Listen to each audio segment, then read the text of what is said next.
What is up, guys? Welcome to State of the Game. I'm JP McDaniel. Today is, what is today? It is November the 15th. I can't believe we're already in November. Today on the show we have QXE and Todd, as always, I guess, because they're always on the show now, and Dark Force joining us, special guest. Dark Force, how have you been? What have you been up to? Good. Well, I guess not all too much. I've been practicing some, watching GSL. Yes, and right now I think I'm actually playing really bad.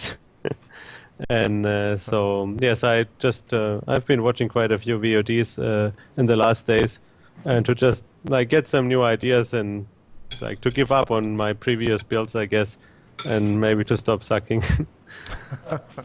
I've seen a bunch of your blogs out there. You've been blogging a lot, or I guess vlogging is the correct term, a lot recently. How's that going? Or when's the next one coming out as well? Do you have more in the works? Well, like, to be honest, in the last weeks I was not very motivated to do many of them. Partly because I didn't really have anything to talk about, but yes, also because my motivation was not all too big. But yes, I want to do it a bit more regularly again.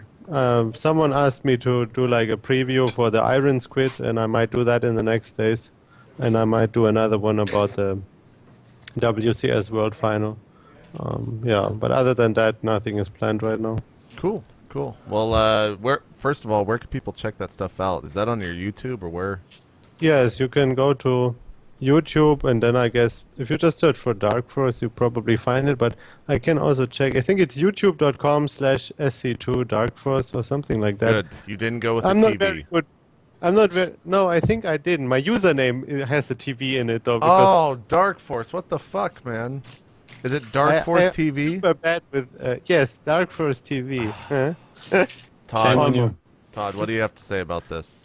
We need to have an intervention right now. Oh God, Todd, QXE, you guys just got back from the Lonestar Clash 2. Todd, how was your experience at that event? We'll just kind of roll into recapping Lonestar Clash 2. So, what was the event like for you, Todd? Game-wise, didn't go really well. I didn't beat anyone, but at least it was fun to hang out with the people I hadn't seen anywhere in a long time, so it was cool to get to hang out with him a bit. But yeah, I just wished I had played better. The event itself, there was some very good things, like the way we were treated, which was pretty good, I think. A lot of volunteers asking to drive us around whenever we need to and stuff like that. Nice. I wasn't a big fan of the schedule. I think I played my first match around 12 in the afternoon, and then I ended up playing Shet at like 10 p.m., which, like 10 hours difference for 2 matches is not very good, but I guess if you want to show all the matches on the stream and you run into a couple of problems, it's inevitable. Also, I wish the brackets would have been random, maybe. Maybe you could have dodged Bomber, because he was like maybe the hardest player to face for me in the entire tournament with Stefano, and I got him in the first round, so that makes me kind of sad. Yeah. But you live, you learn. I mean, if you go to a tournament, you should be able to beat almost everyone anyway if you want to go far or win. Sure. What was the well, go on.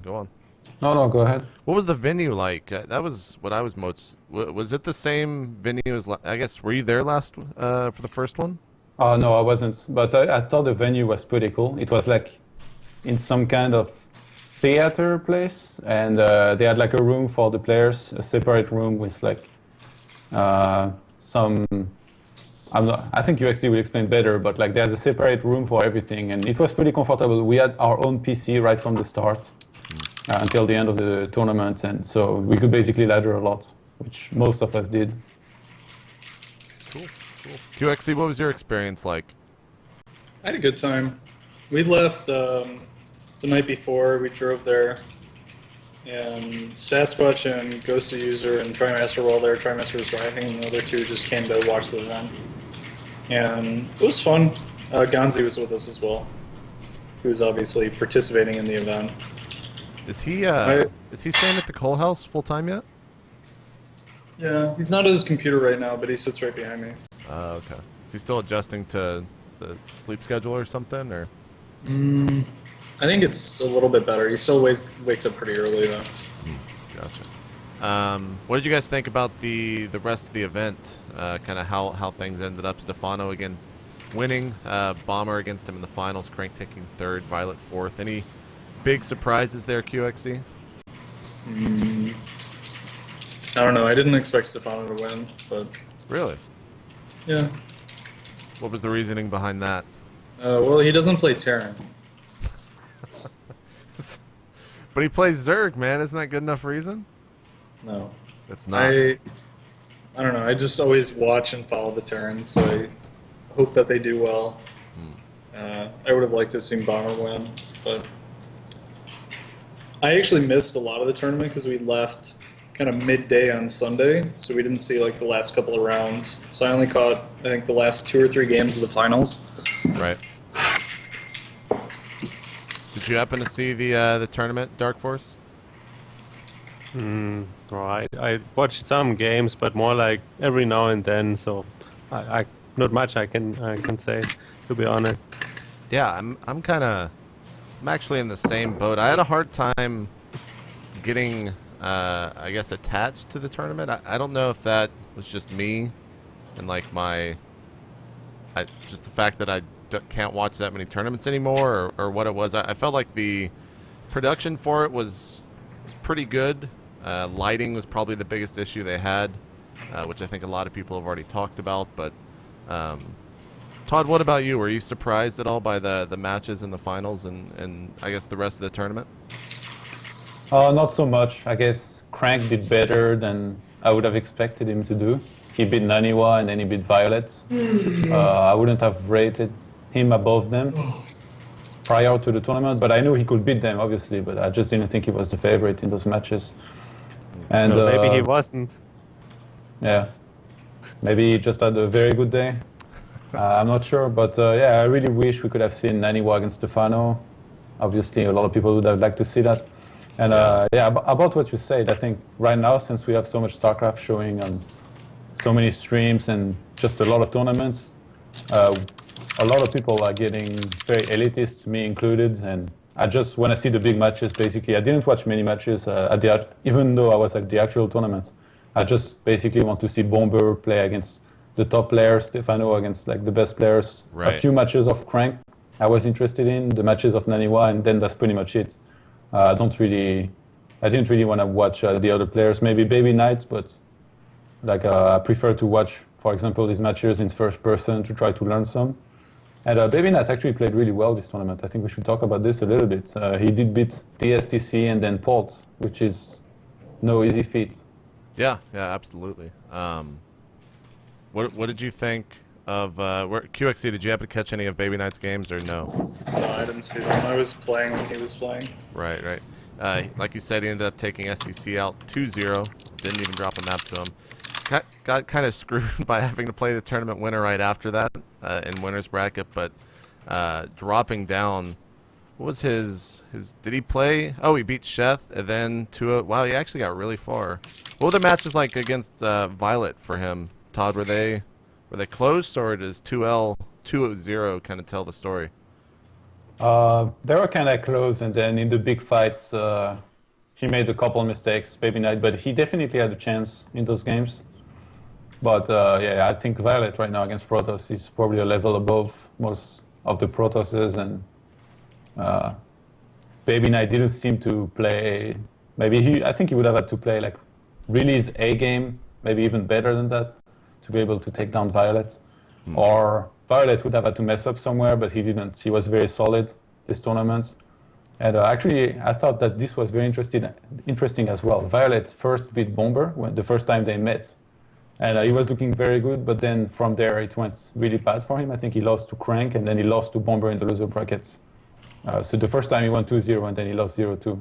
So from one day to another, you can see the difference in the play of some players. Yeah, I mean, come Saturday night, a lot of players will go out and potentially party. I'm not saying that's what happened with Violet, but he did, like you said, 2-0. I didn't see the games. I don't even know if they were streamed, so I don't know if it was just if Violet just won over very easily against Bomber in the first match. But that is quite interesting to see him lose the next day 2-0. Did QXC, you didn't happen to see those matches, did you, from Bomber's side of view? All right. All right. Well, what else about Lone Star class? Is there anything else? You guys said as players you were treated well, right? Yeah, we had our own. We had a computer that was our own for the entire event, Nice. and then matches were either played on stage or at that computer, which was really nice. We had a players area that we could kind of stay in, and the venue was they gave us some food as well. Yeah, they brought food, and there were also a couple restaurants nearby. One of the other things on the stream, I'm trying to find the full name for it. They had, is it Myonix? Misonix? What was the Eye tracker the software? eye tracker stuff? Yeah, that was kind of interesting. Did I don't know? Did spectators like that? It seemed kind I of don't strange. know. Yeah, that's I wasn't sure if it was like a. It didn't really affect me as a player, but what? How was it set? Like, what was the thing? Did you have to wear something or? no. There's a little scanner below the monitor, and you just calibrate it, which takes like 25 seconds before the match starts, and then it just works during the. Yeah, the game. it's just like pointed right at you, and then you just do a test where you look at the screen, you follow a dot, and then it basically looks at your eyes. It's really good. You don't need to wear anything or do anything really. I wish I could find the name of this thing so I could give them some credit. I thought it was okay, but it's not like mind-blowing. It's just the same as like putting a heart rate monitor to somebody playing to figure out when. No, I think it's actually a bit more interesting than that. Really? But yes, I mean, I think I think it's more interesting to know like where people, like how long and where people look and how often they look where, than like to see the heart rate. Because I don't know, like to me, as a viewer, it was more interesting. But I had the feeling it was a big buggy because some people, like when you saw like at the end of the game, you saw like a graphic of where the people looked, and like they never looked at the minimap, and I don't know that just. I think that never happened. It was just maybe when it was the wrong, like calibrated wrong. Yes, yeah, exactly. Like I mean, think everyone looks at the minimap sometimes, and Like, and also, it happened for Baby Night, but just because it plays on a monitor like 4x3, not. That's why. Well, he plays 4x3. Yeah. Is there a reason? what the fuck? That's super weird. Do you know But the a few reasoning for players that? do that. Bly does that too. Huh. I think it's a comfort thing. Some people just have had 4x3 monitors for a long time. Yes. Using a Switch. Yes, they are just so used to it, and if you, like, if you have one at home and you start it and you play for like a year or so with 423, then it's very hard to switch. Makes sense. Makes sense. Watching a video of this thing, it looks kind of like an Xbox Kinect a little bit. At least that's what I'm getting. Unless this is not what they used and it's just the totally wrong product. Was it Mirametrics? Does that sound correct to you guys? Maybe. Yeah, it looks the exact same, I think, as Okay. the one we used. Okay. I don't. Now they're protecting downloads or something. I guess they use it for security reasons. I'm not entirely sure. But, kind of an interesting product. The part where they showed the heat map, I thought was kind of weird because it's like, well, they're looking at the center of the screen and they're looking at the mini map. Like we kind of already knew that as viewers and also as players, but they did have like the calculation things of they'd bring up graphs. I don't remember the exact information. Todd, do you remember what was shown on there or how they divvied up the information? I think you mentioned it earlier. Oh yeah, there was a couple of graphs. Like I don't remember exactly. Like I said, I didn't watch the stream too much.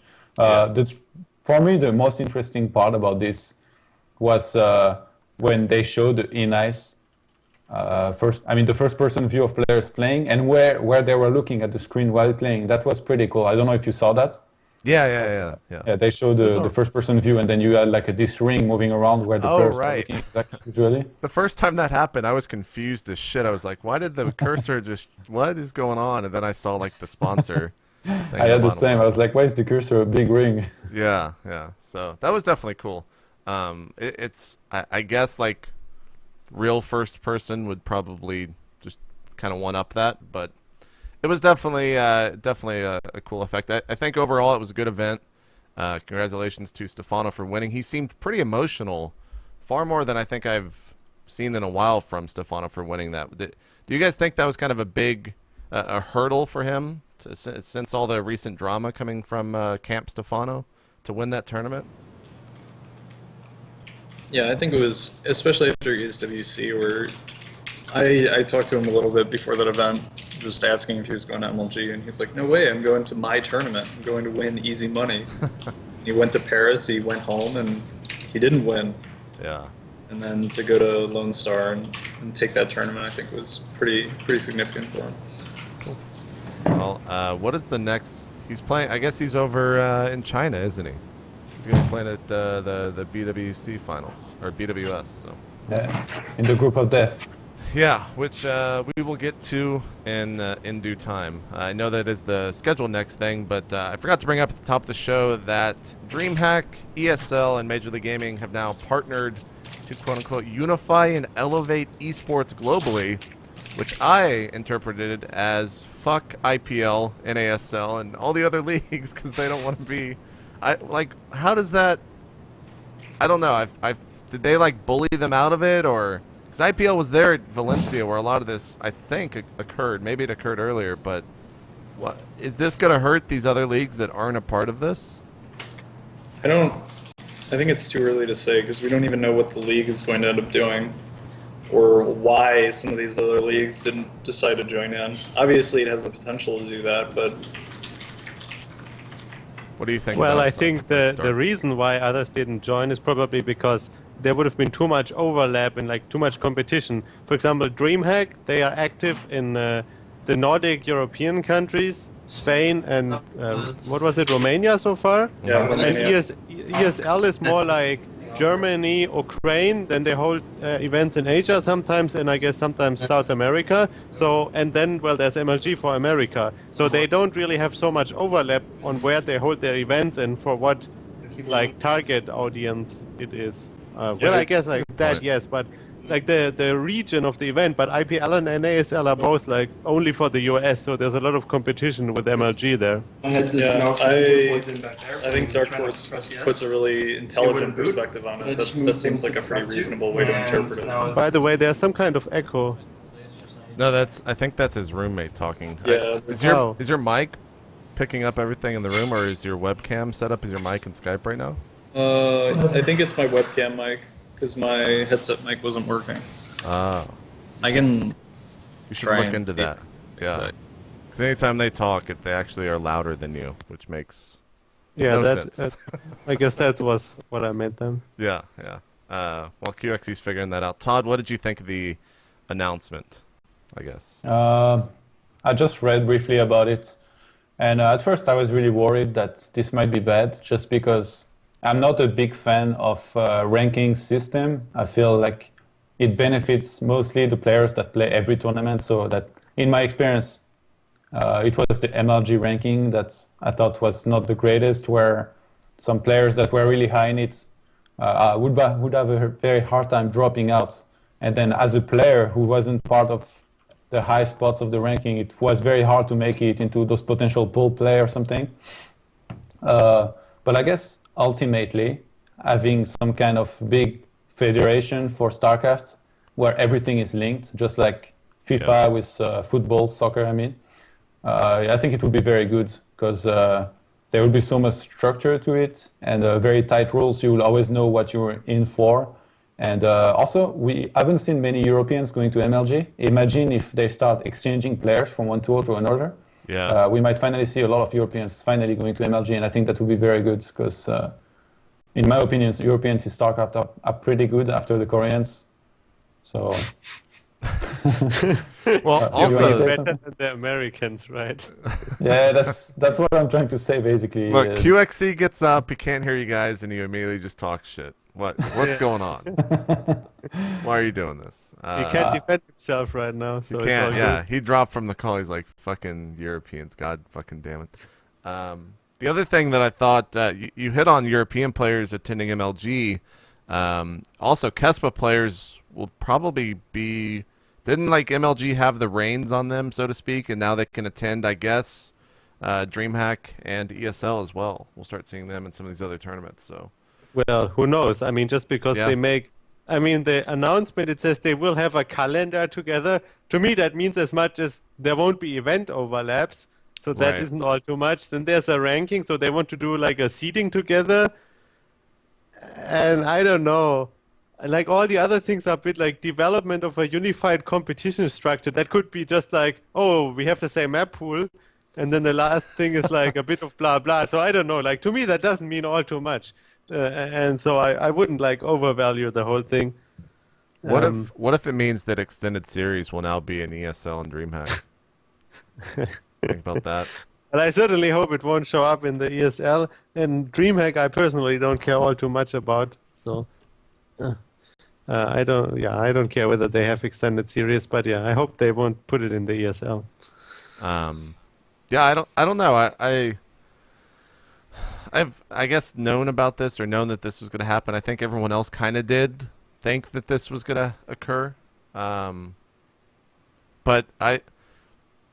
we'll see what happens. I'm I guess wary of the fact that a lot of the major leagues aren't in here, especially with how at the Congress in Valencia, when it started out, the first question was dealt to David Ting, and I think he answered. It was something along the lines of like, "Can you guys work together?" Something like that, and he was just like, "No, we're competitors. I don't see. It's kind of a dog-eat-dog world. Eventually, the better will rise to the top, and the others will just kind of fade away." And then they announced this. So I don't know. Like, maybe he pissed everyone off there, or I don't know. The overlay is all screwed up because QXE just disconnected. I guess he's restarting his PC. It'll be fixed here in a second. But it seemed weird to not see these other leagues. But to be honest, I mean, it does make sense, kind of like what Dark Forest was saying. It covers everything. And I guess for the Korean portion of it, they do have kind of the KESPA relationship to cover that out. So we'll see. I want to know what the universal ranking means. I want to know how that's going to tie in. It says directly impacting seeding and event qualification.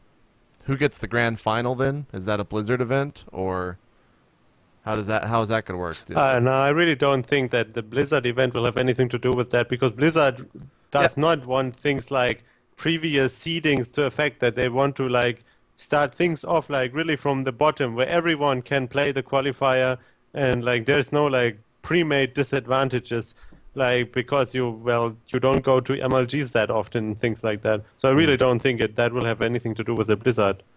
Yeah. Like WCS, which I think. Well, then will who gets the happen final again then? next year. Like, is there a final event for these all tied No, into one? no, Or I think do you think No, the, I the think it's league just used for function as seeding. one? No, just for seeding, I think. Okay. Like, if there's one of them holds an event, they will take into consideration matches played at the other tournaments for seeding, which is not all too much, because seeding is oftentimes like, yeah, I don't mean it. There's like all sorts of seeding systems going around. Like ESL likes Sure. to seed by their Go for StarCraft 2 ranking, which like very few players still play. Well, at least that's what I think they do. But yeah, I mean, it's often like pretty like, how do you say it? Hard to like actually understand how the seeding was done. And so I mean, I think it doesn't have that big of an impact. Sure. Todd, any final thoughts here on the announcement today?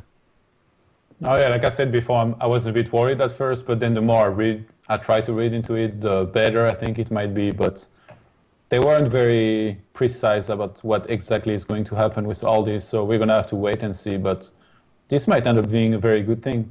So just for now, wait and see. I thought it when I first woke up. I usually read Twitter, and I saw that the Rakaka story was the one that was linked to me, and I thought, why would Hellspawn link something about his own company to Rakaka? Like, what is going on? I thought about that for about 30 minutes, and I finally saw. Sorry, that what kind of story? Rakaka posted the news like that this was live, and I thought that they were like that it was a rumor, but then I didn't see that MLG and all these other tournaments had already posted the news as well till about 30 or 40 minutes later. So I was just thinking, like, why would Hellspawn link this? It doesn't actually matter in the grand scheme of things. It was just a little bit weird. But where did QXE go? Did he just say fuck the show? Maybe he was not so amused about the hate on the Americans. Maybe not. It wasn't hate, come on. I didn't even mention them. That was the beautiful part about it. But you see, Yeah, guys but still it get the was message. very like thinly Come on, built. don't you agree? Europeans are really good. I want to see Europeans play more against Koreans. Yeah, well, MLG certainly is like better than Americans. Americans, right? I mean, you won't see an Your argument words, here. not mine. Yeah, but I mean, the Koreans are still much better than us, so. Yeah. That's true. True. That's True, true. true. I only watch GSL personally. I sometimes watch a few games of other tournaments, but to be honest, watching Koreans is just much better. It is. From a player perspective, than watching foreigners. I mean, there's some exceptions, of course, but a pretty big part, it's much more fun to watch Koreans. So you say I hate on Unfortunately. Americans and then you hate on all foreigners at once. Well done. No. I mean, the Americans, I would definitely not watch, but Oh my god. Oh god. The funny thing is, I bet you probably 80% of people would agree. I don't know. I mean, yes, but remember, I'm just talking from a player perspective. I mean, from a really purely spectator perspective. I mean, if someone likes a certain player, well, then I would I can fully understand to watch those games and things like that. But I mean, I mostly watch it to see new strategies, build orders, and so on. And well, I just think it's much more interesting what the Koreans are doing, relatively. Yeah, but there is also the entertainment part. If there was a European or just non-Korean in GSL, I'm pretty sure the entire foreign community will watch as well. Yeah. Not necessarily just because of the strategies, but just to see how he does against the Koreans. And just because it's one of the only one, when anyone played before in GSL, I'm pretty sure everybody watched. And if this happened again, people will watch as well. Yeah. What do you smile, man? No, I agree with that. but then they are actually, well, unless they were invited, but even then they probably somewhat deserve to get there. But yes, I mean, I wouldn't watch myself right now, to be honest. I wouldn't either. Oh man. All right, let's move on and talk about the Battle.net World Championships going on this weekend, starting on Saturday. It's a 2-day event. Probably, I guess is it warranted to say it's the most important event for StarCraft 2 this year in terms of kind of just wrapping things up in terms of being a final event for the year. Probably got the most exciting player pool when you're talking about encompassing everyone from the world. We've mentioned it, I guess, 3 weeks in a row. Last week we did a pretty good recap of it, and then about 30 minutes after the show shut down, they decided let's release the groups via a bracket show. So we're gonna take a look at those and get y'all's thoughts on it. Why don't we just start off? Do you guys have the groups open, or do I need to stall for that a couple more minutes? I will liquidate it. Okay. Well, here it's in the show notes. I'll just link it right here. There you go. I already have it open. Oh, look at Dark Force, Todd. He's one-upping you, man. Showing you the ropes. All right, Dark Force, what do you think? What's the group of death here, in your opinion? Well, I guess Group E, yes, pretty clearly, and then followed by, I think F or H. Yes, F and H. I guess F is a bit harder. No, Yes, I think H. No, I think the weakest player is weaker in Group H, and that's why I think it's easier. Who's the Okay, weakest who's player? the weakest player? Huh? Who's the weakest the player weakest in player? H? Moonglade. Did you watch MLG? No. Okay, there you go. Say no more. He's not weak, Well, man. He's pretty good. He played Well, really no, well. no, no. I'm not saying that he's a bad player. I just think that everyone else in the group is better than him. I mean, someone has to be the underdog, so to say, in the group, you know. We'll see about that when he beats everyone. Well, I'm not saying that he can't beat. He can certainly beat everyone in that group. It's just that I would say chances aren't that high. Okay, who's the weakest in Group F then for you? It's actually, I think it's quite close, but I would say Major. Okay, and I'm really looking forward to this one. Who's the weakest in Group E?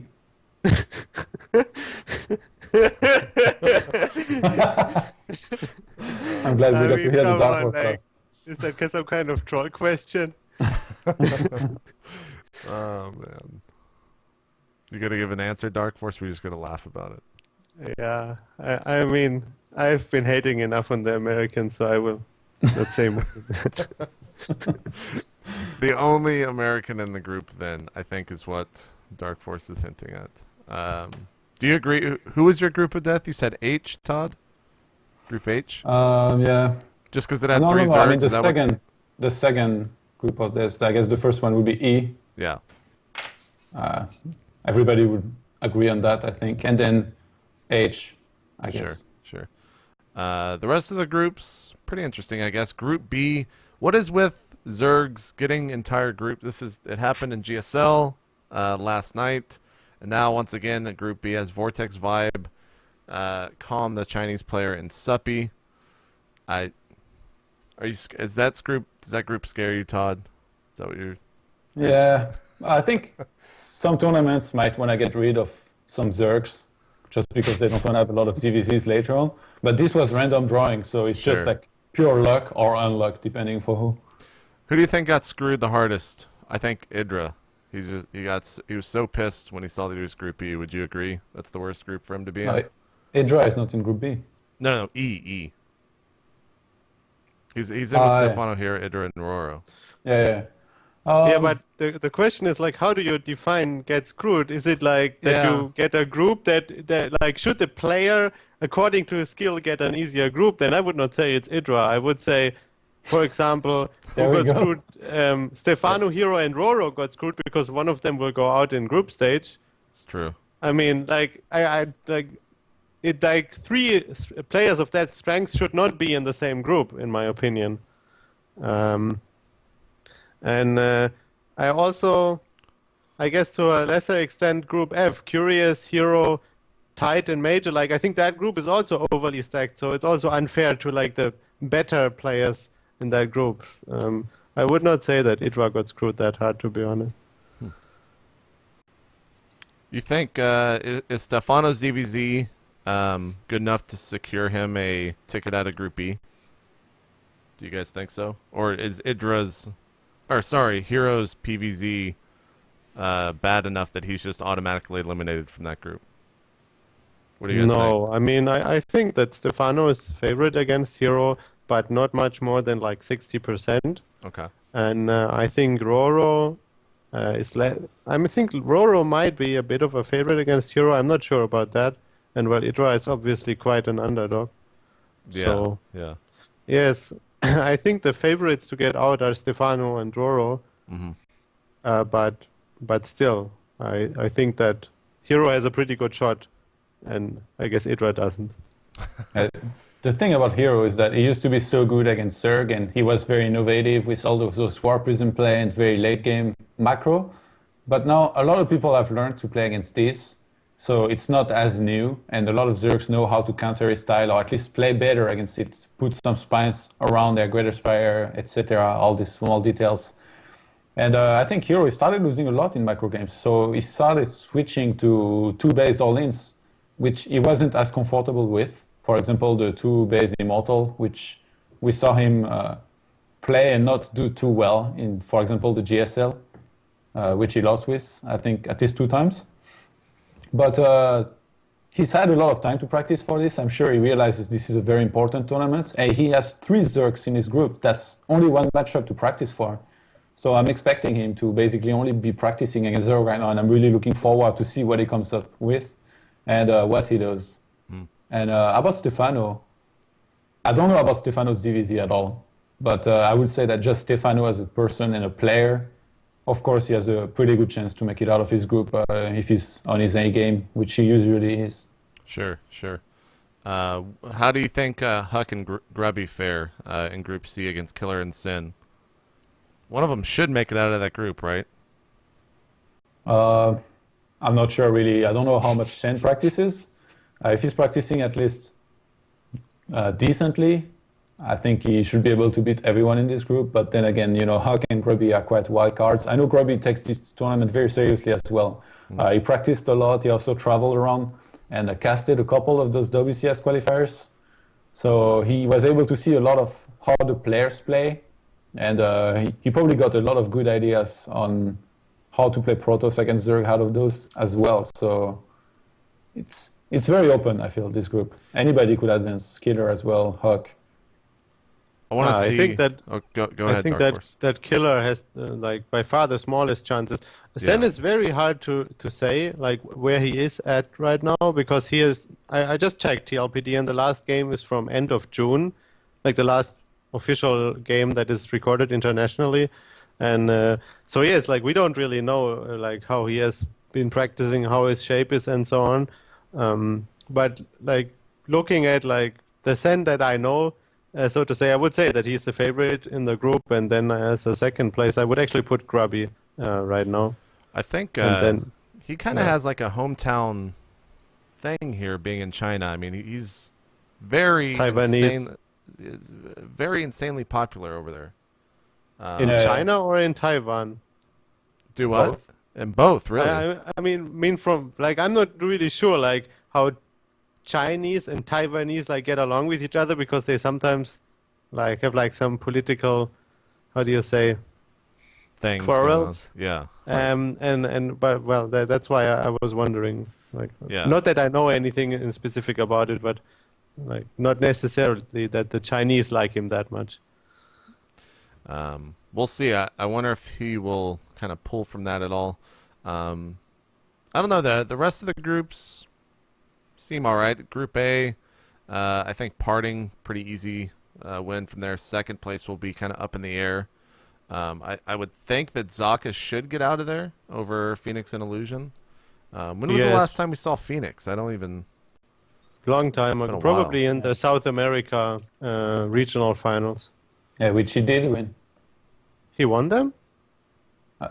No, I think it was. I another think Killer tournament. won, right? There was a tournament. I think it was WCG Pan America, and which he won. Phoenix won against Cats and somebody else, maybe Killer. So Oh, okay.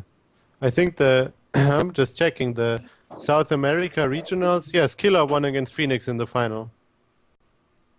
Phoenix got second place there. Looking at the rest here, who else do we have? How's Baby Knight gonna do here, Todd? Do you think he'll make it out of Group D with how he played at Lonestar? yeah, if he plays like he played at Lonestar, there is a good chance, but he's not very confident in his PvP from what he told me. He thinks Rain is going to be very hard, and I think he's very right because Rain is probably the best PvP in the world right now. Right. But I think he has I think he plays State first. By the way, I think the format is GSL format. It's like winner Yes, versus it's winner and stuff. GSL So that format. changes a lot as well. Like you might not have to play everybody on the group. Yeah. And I think Baby Knight plays State first. I think if he wins this, Yeah, he has a very State. good shot at making it.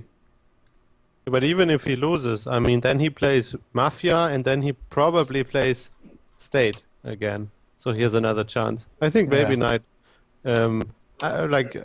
is not guaranteed, of course, but I think Yeah. he's the most likely second place finisher. Baby Knight is actually pretty good, and he's also very confident. That I was really shocked to hear him talk at Lone Star Clash. He was basically confident against almost everyone. Like no matter who he played, he was like, "Oh yeah, I'm gonna win" and stuff. And it's not like a foolish confidence too. It's like a very reasoned one, depending on how he practices and which strategy he thinks he's gonna do. So he probably has the edge here. But State has been practicing in Korea for months now. Oh, I So- didn't know that, admittedly. Oh yeah, he's been in Korea. He's been streaming a lot and playing a lot of games, so he also has a good shot. Group G, probably the least interesting group here. I guess Liz Front should make it out. He's probably the favorite, but all in all, I definitely think the group's pretty interesting. I want to see, like you guys were saying, E and H, how that is on downstairs, so that might be why. is figured out. QXE, mute your mic. Fuck you. Just trying to. Sorry. It's all good. Anyways, Group E and H should be a lot of fun to watch. Does anyone know what time? Have they released an actual time for this, when it's supposed to start? Do you guys have any idea? No, All I've seen is Saturday and Sunday. There's no like. yeah, I think it's like maybe 6 p.m. Pacific time or something, because that's when the barcraft will start. I will be going to some barcraft, so that's what I 6 was. a.m. That's when you're going. No, 6 p.m. Oh, 6 p.m. I guess so. That I seems could be pretty. wrong. So that means the finals won't happen till like, what, 3 It or will 4? start in 1 day, 4 hours, according to the calendar on Team Liquid. 1 day, 4 hours. So Yeah, that's about it. So yeah, that's about Which is 3 a.m. for me, so I guess I won't be watching. it's about 8 for 8ish for Central people, 9 EST. But that means the finals are going to be really late in the morning, which kind of sucks. But What can't do do you mean? much You about woke it. up in the afternoon. Do what? You woke up in the afternoon anyway. You're Oh perfect. no, I will be personally fine because my sleep schedule is royally fucked. But the majority of Americans will have to stay up all night. But I think that means that the finals will happen on Saturday U.S. time, starting at Saturday, right? I have no idea, man. I wish we had a clear schedule posted somewhere actually, Yeah. so we could kind of know. Well, regardless, look for that. TL should have all of your information for it. What's next? Iron Squid 2 groups. I was pleasantly surprised by this. Todd, are you still casting for Iron Squid? No, I was only asked to cast 2 of the qualifiers, but later on I might cast again for them. I told them that if they have a job for me, I will probably take it. And I will be going to France in December, and I know their finals are was it in December or January? So I mean, if they have any job for me, whether it's casting in English or French, I'm pretty sure I will take it. I really like this tournament and the way they work. They're very professional. These groups seem to me to be the most exciting groups I've seen this year in StarCraft 2. Even though it is an online tournament from the group stage, which I think is a pretty important thing to say, the groups are completely insane. Yeah. I don't like. I guess Group B is the hardest one. But it's like, I want to see Group C, how Scarlet does against players like Marine King and Tasia, as well as Brown. It's just, it's insane. Group G, MVP Stefano Mana. We get to watch that interesting match. H has Nest T, Violet and Thorzine, as well as Delphi in there. There's no group in here that I will not be interested in. Yeah. Completely insane. Well, What do you think, Todd? That's what happens when you do an invitational tournament with like almost the perfect format, being 8 groups to start with, and you just try to get people from all the races, and you combine the best players of the moment with some of the most popular players. Everybody will want to be watching Iron Squid. They also picked some very good casters. I think it was Day9, Total Biscuit, and Apollo so far for English. Wolf Caldor as well. Okay. I'm not sure about Apollo and Total Biscuit actually, but yeah, very good lineup, taking some good casters. I'm really looking forward to this tournament. There was a few surprises in the qualifiers that maybe we could talk about. Sure, go ahead. Mini and Delphi qualified for Europe. If I was going to guess who would have qualified for Europe, maybe those guys wouldn't have come up. But there was a lot of upsets in those qualifiers. Even if it was best of 3 from the start, really a lot of upsets, good players falling early. For example, Sage, I think, lost even first round. And in the end, those players ended up qualifying. So congratulations to them. I'm looking forward to see how they do. I'm not very confident they might do well, but if they prepare for their matches and their opponent don't know much about them and don't prepare seriously enough, they could definitely do some surprises. I think Ghost User qualified as well. Yeah. Yeah, he He's was very- well, it's golden. He's improved quite a bit recently. Well, he's in, all these groups are tough. He's in Group F, MMA, Genius, and Nurchio. Pretty did it- insanely, it's awesome to see Ghost User go up against those guys, but he's going to have a very tough road. Did Yeah. he tell you how he's feeling about this group? We talked a little bit about it, but I don't know if he's really been preparing specifically for that group yet. Did they reach out to Ghost User, or do you guys know how they're handling the fact that this is an online tournament in the group stage? So, like, what servers are going to play on? Is it going to be US, Korea, I US, haven't- Korea, or? I haven't heard anything about the format think- in that regard. I think this is the standard thing, like it's predefined. For example, if it's cross server, it's almost always on NA. And for the last season, they did replace cast. So it was very open, the times you could play at. And I think that's very good. Because even if it's not live for the viewers, at least the players, they can play at decent times. And they don't have to wait a lot between the games. They can just play whenever they feel like it. And they can just play their best game. I agree with that. There's some tournaments that have kind of stupid, not stupid, but it's just like really frustrating that they force the players to play at a specific time, even if it doesn't really work for either of them.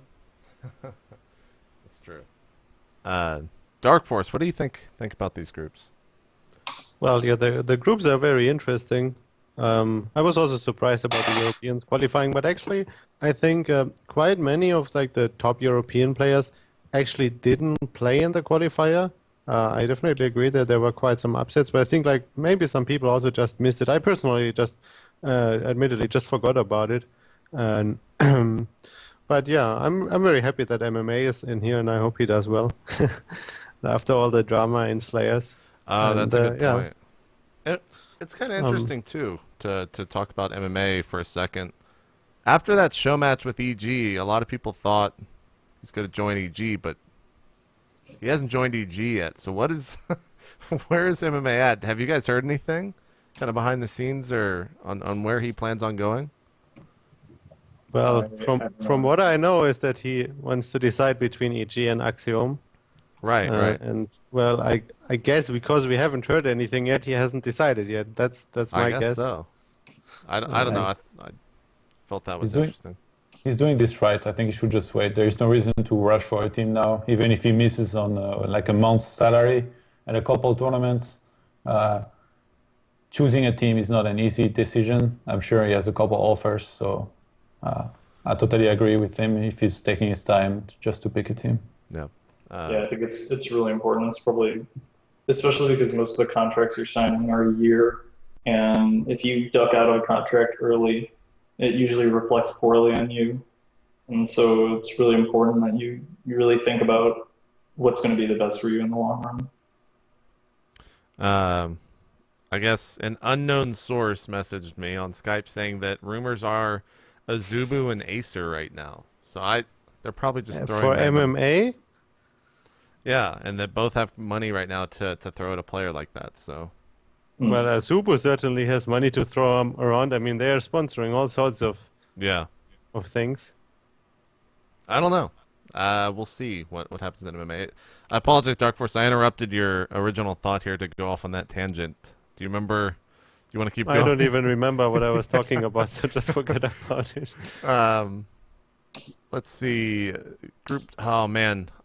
I know you were excited about Mini, Todd, but MVP Stefano Mana and the rest of his group, he's kind of fucked, man. Like, he has no chance of getting out of that group. When does this stuff start? Do you know, Todd? It should be pretty soon, because, wait, was it the finals that they announced? I think, yeah, they announced the finals very recently, and I think they are in December. Hold on, I'm going to look for the... I think that matches are already being played right now. Sure. Oh, really? Yes, I think Delphi said something that the matches are... Yeah, no, I won't spoil anything. Just like, well, that the matches are already being played. I don't know any results even, so I can't even spoil. Well, that tournament should be awesome to watch. Very interested to see how the finals end up. The finals, I think, are going to be happening towards the end of January. So I guess 26th of January. 26th of January, yeah. So I guess if it's that far away, I guess they're planning on streaming every match from every group, which is awesome. Since it is an online event, they do have that luxury. So we will see. Iron Squid 2 is going to be a pretty awesome event from the looks of the groups. But moving on, QXC, are you all good? I don't know. Okay. I'm upstairs now on my laptop. Okay. To fix the sound problem, the microphone on my headset wasn't working for some reason. Gotcha. And I'm on a different Skype account because I've been getting DDoS yesterday, and I think that's why my internet went out today. Sick. So. Did we find a schedule, Todd?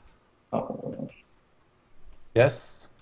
Thanks to somebody on Twitter. Oh, nice. So, stream start.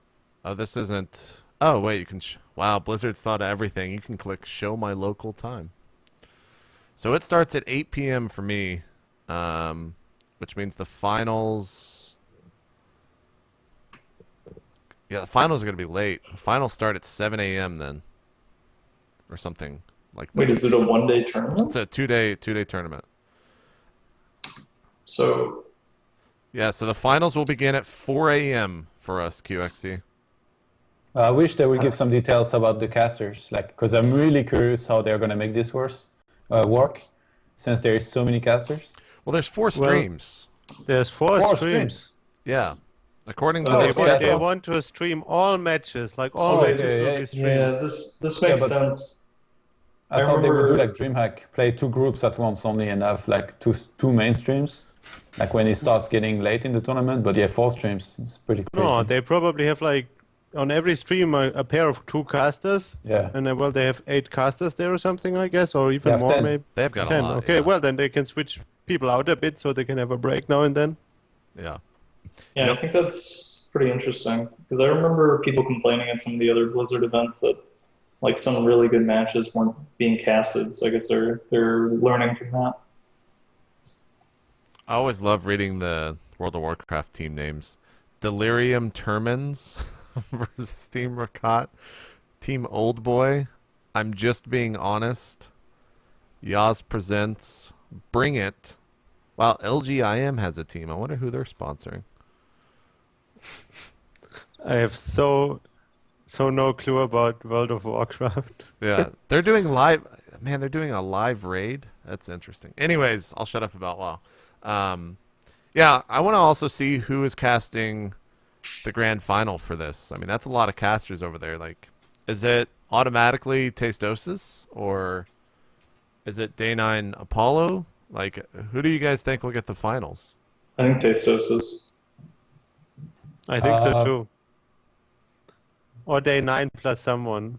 before think- when both casting Archons, or at least Day 9, Artosis and Tasteless were at MLG, I think it was the finals was given to Day 9. But yeah, this time I'm really not sure. Maybe they're gonna do some kind of arm wrestling to figure out who gets it. But is it for sure that Tasteless will be able to go? Because I know I don't know. Yeah, I mean, last night on GSL, Dan said that that he should be going with a fucking popped out rib, dislocated rib. I don't even know. He must have been coughing fucking hard, man. Like that's really hard to do. And insane I mean, that it he happened. probably smokes enough, right? Well, that has nothing to do with your bone popping out, man. I mean, you Oh, cough from from coughing. smoking. I and then- guess. I don't know. I mean, you don't cough from smoking, man. If you smoke all the time, you're used of it. It's true. Well, I don't know. Like, a friend of mine told me that every time he wakes up in the morning, he has to cough a lot because he smoked so much, like, some years ago. And So maybe I it's guess time you to do quit. cough from smoking. I don't know. I honestly messaged their agent and said, "All right, what are Nick and Dan covering up here? Like, why are they, he didn't pop his rib out? What the fuck's?" And he's like, "No, he's actually in the hospital. He fucking popped his rib out," which is just insane to me. So we'll see if he gets to go. I mean, he hadn't said anything yet, and I think they should already be traveling. I think they were supposed to travel right after GSL wrapped up last night. So It's pretty close to go to China though. They could kind of do that last minute. right, yeah. From his Twitter, he was in extreme pain last night. So I don't know what the process is to remedy a dislocated rib. If that's I think that's what it was. I don't know if you just kind of wait and let the pain die down. We'll see. And I wonder if that will affect his casting over the course of the weekend. I'm sure he's pretty pissed off about it. So, yeah, I'm glad that they posted the schedule. This is actually an awesome schedule. Good job, Blizzard. And I'm sorry we didn't see it initially. The link for that is over on the BWC page. I think you could just click on schedule at the top. Dreamhack winner. We weren't going to initially preview this, but next Thursday is when Dreamhack actually starts, which is just Thanksgiving over here in the U.S. We probably could have done a show. Are you guys going to be around next week? We'll determine this now. Todd, are you going to be around next week? I think so, yeah. On Thursday, are you going to be able to do a show? Yeah. QXC, are you Yeah, going to I'll be be around? here. Do you guys just want to wait and preview Dreamhack then? Yeah, that sounds good. Yeah, Okay. Cool. Well, Dark Force, I know you're here. I don't know if you'll be here next week. Me neither, I guess. Exactly. Do you have any thoughts about Dreamhack? Just to talk about it real quick. Yeah, I'm looking at the groups right now. I mean, there's not that many Koreans, so I guess a foreigner could win. You know what? Stefano has a decent shot. Let's just fucking talk about Dreamhack. What the fuck else are we gonna do? Yes. Yeah, it's quite nice group. Many foreigners. Well, Does that And mean nice you're not prize gonna- money. what's the prize money? I didn't even look at that. Oh yeah, that's a lot. Yeah, it's pretty. Yeah. I mean, it's their grand final. It's the big final of the year, so it's 37,000. That's a for Dreamhack first. event I would go to. I got to be honest. When I first saw these groups announced, I was not wowed. I was not, especially after seeing the Iron Squid 2 groups. Obviously, it's an online event, but I was just not all that excited for this tournament in terms of the players. I'm more excited to see what Dreamhack does with the production than I am watching Group 2, where it has 4 Protoss and Bly, and no Yeah, but Koreans in it. this tournament has so few Koreans. It does, Only yeah. has 4. Only you have 4 Koreans, and there is 2 groups where in each there is 2 Koreans. So maybe that's why it makes it a lot less interesting, because it's like all about the European scene, this tournament. It really is. Almost. And if you watch Iron Squid, it's basically like if you wished for a tournament with like 8 groups of 4 people, and like you made a wish list of all the players you would want to see in it. That's pretty much it. Give or take a few names and like some of the qualified players. So Yeah. that's the main difference between Dreamhack. But those players, they did work hard to get there for Dreamhack, and Dreamhack always puts some great production. Absolutely. So If not that's the some- best production, so. yeah. I mean, Stefano Teja, pretty interesting. Manazaka could be some good matches. Group 3, I'm not interested in. What a hater on Zerg. Yeah, I guess so. And then Group 4, I guess, has some pretty interesting matches. Naniwal Hero. Actually, Group 4 is probably the most interesting group there. Yeah. With Thorzane, 4GG, Rhett, Hero, Naniwal. Those will all probably be pretty good matches. Thorzane versus Naniwa, yes. Yeah. Who's the king of the north? Nanny was going to 2-0 him. Really? That's your Yeah. prediction? You think Yeah, so? called it right here. We'll see. I don't know. When I think of tournaments, I usually don't really get that excited. It's Same once I see the tournament in action and I see some of the results, then I get more interested. Mm. There are a couple tournaments that I can actually just look at and know immediately without any matches being played that I'm not going to be interested in it. But those are pretty rare. And for something like this, for Dreamhack, for me it's going to be, is Terran doing well? Is Terran beating people that are good, that usually don't lose to Terran, that have strong against Terran matchups? And if that happens, then the tournament becomes more interesting for me, and I'll start watching it and following it. Well, there's Okay. 3 Korean Terrans, so chances are pretty good, I guess. Yeah. Todd, what do you think about Group 3, man? And then also Why do you Group want me 2. to hate like this? Well, you I can feel bad also. for Monchi.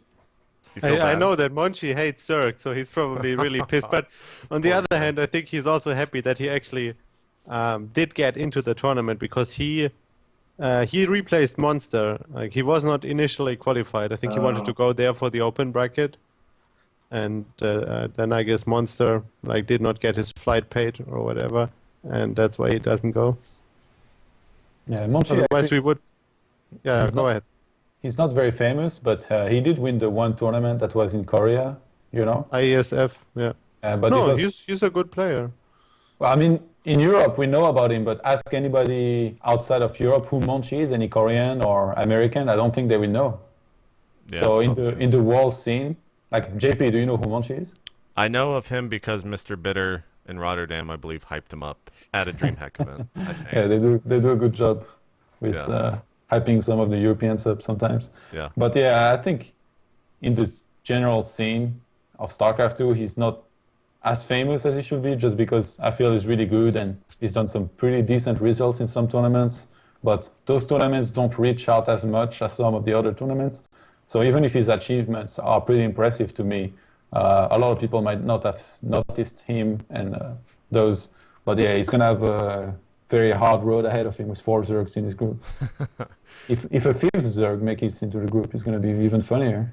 All right. But I think his group is actually, I think, yeah, maybe even the easiest group. I think he he has, like, he doesn't have that hard of a group. I mean, yes. I think that's the best group he could have gotten. Why are you hating on your Zerg brothers, man? I'm not hating on my Zerg brothers. I mean, it just, He's like being a realist. TLO, Targa is easier than STC and Fryer, for example, in my opinion. Yeah. Yeah, that's true. Group 1 and 4 are the toughest for me, Yeah. for yeah. sure. But yeah, Group 2 and 3 is pretty equal, I guess. One of them is Protoss Fest, the other is Zerg Fest. Bly also in the middle of 4 Protosses. I know he likes this matchup, but having to play 4 players of the same race in a group stage, never a funny experience, I think. Yeah, I really don't like that, especially if it's a... Well, a lot of tournaments will give you time to watch the other matches, and like the last thing you want is to do some of your builds against your first opponent, and then your second opponent sees them, and so maybe you do some different builds, but then your third opponent knows all of the builds that you've done against the first 2 opponents. Oh, okay. Yeah, I know what you mean. Or even if they don't have a chance to watch it, like I could go with one of my teammates and I'd be like, hey, Ghost User, I'm in this group with this player, and I know you're not playing, so watch these games and tell me what he does. And then the last guy who plays you has seen like 12 games, 12 of your hardest, best, most recent, whatever games that you've been doing, and so that can be kind of frustrating. That's a good point. When is this? This is starting. Is that really starting on Thursday? Yeah. So that goes till. That's a long tournament. So I guess, are they planning on casting every game? If it's starting on Thursday and rep. Oh, they have an open bracket to play through, right? That's right. So stream probably won't start till Friday, I would guess. I don't know. I'm just estimating and guesstimating now. And weren't the casters like Apollo in control, Bitter and Roddy. Yeah, that's really cool. It's a sick. It's a good caster lineup. I really like Jeff's cast, and we haven't heard him for some time casting. That is, he was hosting some of the previous DreamHacks, and I really wished he would have casted. So it's going to be cool to hear him again. Trying to find the DreamHack video that they released the other day, but it got like people were more upset that In Control's casting than like excited for the fucking tournament. So I don't even. Why are they upset that he's casting? I don't. It's the Reddit brigade doing what I don't Reddit understand. does. I mean, it just has to. I think it has to do with all the ITG drama and like all that shit. And people. I guess that makes a little more sense. I mean, let's be honest. Struck me as he's like a good host and a good caster. Yeah, he's good. He's good. But let's be honest. Like during the event, there's going to be a post. It's going to be on Top 25 Reddit. It's going to be like, does anyone else think In Control is doing a great job? Yes, he's doing a great job this weekend. So it's the ebb and flow of Reddit, man. That just happens. It's better not to read too much into it because there's a lot of negativity. It can really get you down if you pay attention to it. It definitely can. And In Control is definitely one that. Well, I think he actually said that he's just done with Reddit recently, but. Yeah, he gets more of that crap than most people in the community for sure.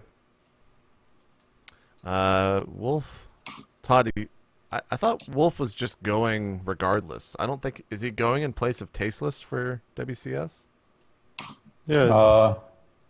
I'm not sure. Somebody tweeted that to me, but yeah, apparently he's going. But yeah, I don't know really. Huh. Well, I know Dan would probably be pretty upset if that was true, because then like they're not going to give the finals to Artosis and Wolf. Yeah, but they might give it to Artosis on day 9. Yeah, So it's all good. that would be kind of weird to see them cast together. Yeah, I don't know. When did they cast? They cast together at I think it was MLG, and it was interesting to say the least. But I guess we'll just have to see what happens this weekend with that, as well as next weekend with Dreamhack. So many big events happening right now. They're just back to back to back. And speaking of big events, wait, how long have we been going? Actually, let's take a quick break. When we come back, we're going to be jumping into GSL round of 16, as well as previewing the round of 8. So do not go anywhere. We will be right back here with more StarCraft 2 discussion.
All right, guys, welcome back to State of the Game. Time to jump into some GSL. Round of 16 is finished, and we had some pretty awesome matches, I got to say here. So let's go ahead and start things off with Todd. What matches did you watch in the round of 16?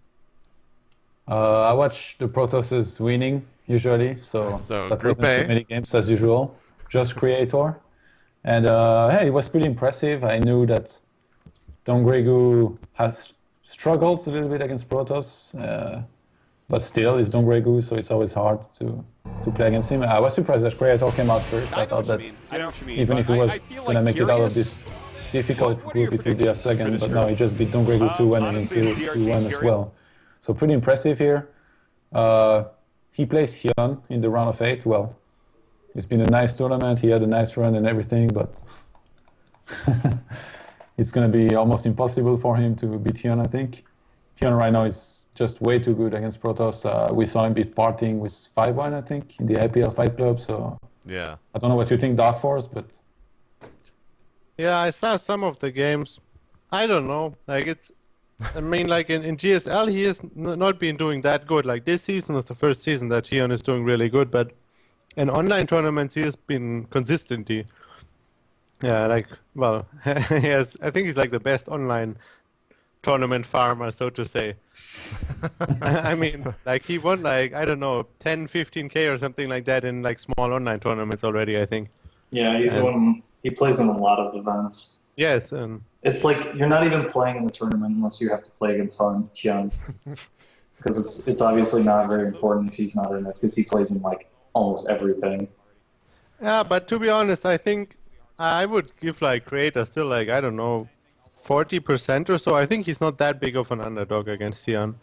Like people can have a bad day. Creator can very specifically prepare for Hyun because Hyun plays in so many online tournaments, and there's a lot of replays available, because in many of those tournaments you actually have to upload replays like Playham. I mean, Hyun plays like fucking Playham every day, I think. Well, maybe not every day, but I know that some of the Germans also play like smaller online cups sometimes, and they always say like you have to get past Hyun to win some kind of small online tournament. Yeah. And so yes, there's a lot more replays available, and that's a bit of a disadvantage, especially if there's quite some preparation time. And I think there is, yes, 6 days. I just checked. Yeah. Kind of going back to Group A, Dark Force, were you surprised to see DRG go 0-2, 1-4, and be knocked out of Code S? Yes, I definitely saw him. I saw him as a favorite against Creator, and I also would have seen him against a favorite against MVP/Bibyong, or I don't know how you pronounce that, to be honest. But I mean, the skill in Code S is like, people are so close to each other in skill, so I think it's not that big of a surprise that Creator went out, because I mean, maybe he had a bad day, maybe he just had some bad luck with build orders, made some like small mistakes in the game. It's that's just how the game is, especially at like a high level in Korea, that like basically everyone from like round of 16 on like has the potential to win if they just have a few good days, have luck with build orders, and so on. Here. Yeah. What do you think about Life losing? Getting I watched the VODs earlier, and I don't know, like it was some bad luck, somewhat of a questionable build. For example, I saw the first two games against Soulkey. The first map it was Whirlwind, and Soulkey scouted him on the first position with his Overlord, and Life went for like one base Ling Baneling all in. Well, not like complete all in, but pretty all in-ish. And I mean, if you do that and you get scouted on the first position with the Overlord of the opponent, it's just bad luck. And it was still not super bad. It still went like okay-ish, and he was behind. But then he made like some control mistakes, and like you can't like say like, oh, Life is like in a slump now. It was just like a mixture of bad luck and like, I mean, like in Ling Baneling battles, you like misclick one time, you like don't pay attention for like half a second, like when your links are running over the map somewhere, and bam, all of them die because of one Baneling that just was randomly somewhere for some reason, whatever. And so yes, like that's just how the game is, I would say. I wouldn't like read too much out of that. But yes, I would have actually expected that Life is the favorite in the CVZ group, because I actually like to copy his CVZ builds. That was I really liked him for. Yeah. Were you impressed with kind of all the players last night in Group D? All the Zergs? Was there a Zerg that kind of stood out as a lesser player in a sense? I didn't see all the games yet. I think I didn't see the matches of Symbol. I watched live Soulkey, Linux Soulkey, and I think some of live Soulkey, the second match. Well, like live in the against Soulkey, that was like really a mixture of bad luck and some control mistake. Linux against Soulkey, I was really impressed with Linux. He had very good like lane lane control, and he also played pretty solid. Soulkey also played pretty solid, whereas live was like more aggressive and all-inish, which I personally don't like that much. But because my game is not that good right now, I'm not going to judge live. That he just played bad builds. Because I just don't know. Like I just think that like early game aggression in ZVZ is not that good anymore, because of the increase of the range of the queen, and generally like overlords are faster, so you can much easier scout whether your opponent took an expansion. And if your opponent doesn't take an expansion, you just build like a spine crawler or two, and you block the ramp with queens, and that is like, well, that does a lot against all-ins. Right. But yes, I was impressed. Soulkey played very like solid. Like he didn't do anything fancy against live. He just defended well against the all-ins that live threw at him, basically. And Linong played really well. He had very good control, like better than Soulkey, that's for sure. Like, and that was what won him the games. Well, I guess we should talk about Bogus winning Group C, because Major called it last week. Said to watch out for Bogus, and well, QXE, did you watch the games with Bogus in them? I'm really sad that Major's not here to talk about it. I know he's in China right now. He's prepping for the finals. But did you catch his games? I watched some of them, but not all the games yet. Were you as impressed as Major seemed to be? I'm not sure. I might need to think about it a little more. Major seems to think that Bogus has come to some kind of like great revelation about Terran, but I haven't watched enough of his games to make a similar conclusion either way. Did you watch any of the other matches in the round of 16? No, I haven't. Ouch. Todd, what about you? What was your most your I guess favorite match that you watched? I really like Creator against both of the Zergs that he played.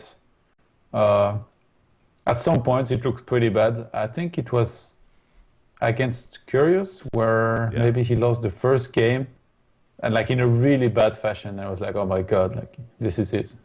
And I've seen that before of Creator, like exactly what you just said. That seems like typical Creator, lose the first game like super badly and then suddenly start winning. Yeah, I think it was on Whirlwind. He lost like really bad to Curious. I was like, oh my god, like if I was him, I would be like destroyed mentally. And then he wins the next two games.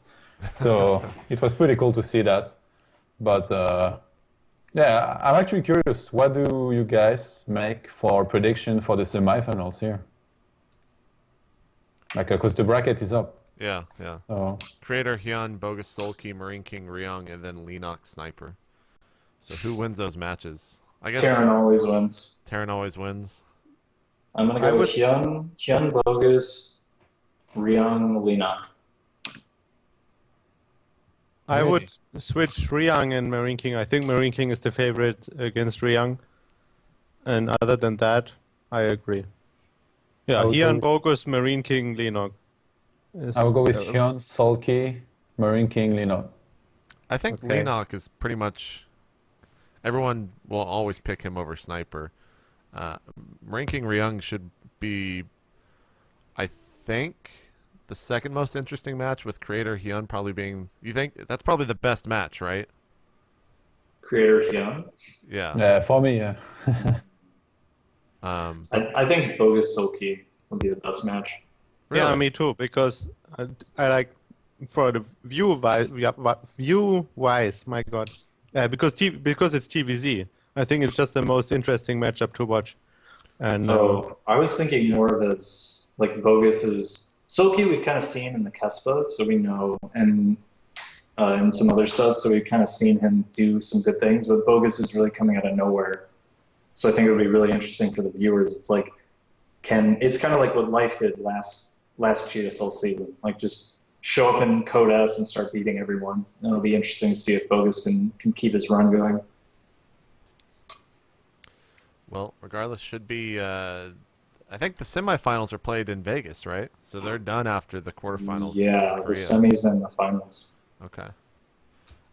Well, interesting. It also means that I'm curious to see if whoever wins Bogus versus Silky will play in the IPL event, since they're a Kespa player going to an IPL. And as far as I was understood, MLG kind of had the reins on where those players are, or I guess Kespa does, on whether they're allowed to play in the open bracket. So do you think he'll even enter the open bracket at IPL 5? Whoever wins that? I personally think he won't. Just because that would be like much to worry cause about. trouble. Yeah. Yeah. No, I mean, I think the Kespa has their players pretty heavily under control, and I mean, if some Kespa guy calls and says you're not going to enter there, well then he's not going to enter. Sure. And yeah. I think sorry, go ahead. I think it's no problem that they go there to play the GSL thing because, well, it's GSL. Mm-hmm. And I think that's really like MLG can't really intervene with that, but they can certainly tell them not to play the IPL event because that's like direct competition to MLG. Sure. And I mean, I don't really know how the deal looks, but like I could imagine that MLG like paid something or gave like advantages to Kespa players for MLG, something like that. And so, well, they certainly want like whatever was promised in return, and don't want that a Kespa player makes the IPL tournament more interesting for viewers. Basically, yeah. That's true. Todd, what do you think? Do you have any opinion on it? What was it exactly? You were asking if some players that played GSL finals? Yeah, so whoever wins Bogus Sulky means they'll be going to Vegas. And do you think they're going to play in the open bracket at IPL as a Kespa player playing at IPL? I think there's a very good chance they might want to, but yeah, in the end, like Dark Force said, it's really going to be up to the managers. They are the one deciding for those players usually. Sure. Well, regardless, when does the round of 8 start? Is it soon? November 21st, 22nd. Yeah. Yeah, so next Tuesday, Wednesday, and then the week after that is Vegas. So those are going to be some expensive fucking tickets right there, man. 1 week for a trip from Korea to Vegas round trip. Oh well, I guess we'll see what happens in the round of 8. But let's move on. What else do we have left? Heart of the Swarm was announced. Was that a hard announce, by the way, or was it just rumor? The release date. I think it was press like a release press from release, yeah. Blizzard, so it's very Okay. official. Because like Yeah. I saw that someone found it on like I think it was an Australian player found it in his online purchasing thing through BattleNet, and it was a rumor. Then they announced like afterwards. Is that how it went down? Do you guys know? Yeah, something like that. Well, regardless, it's official. Heart of Swarm is coming out.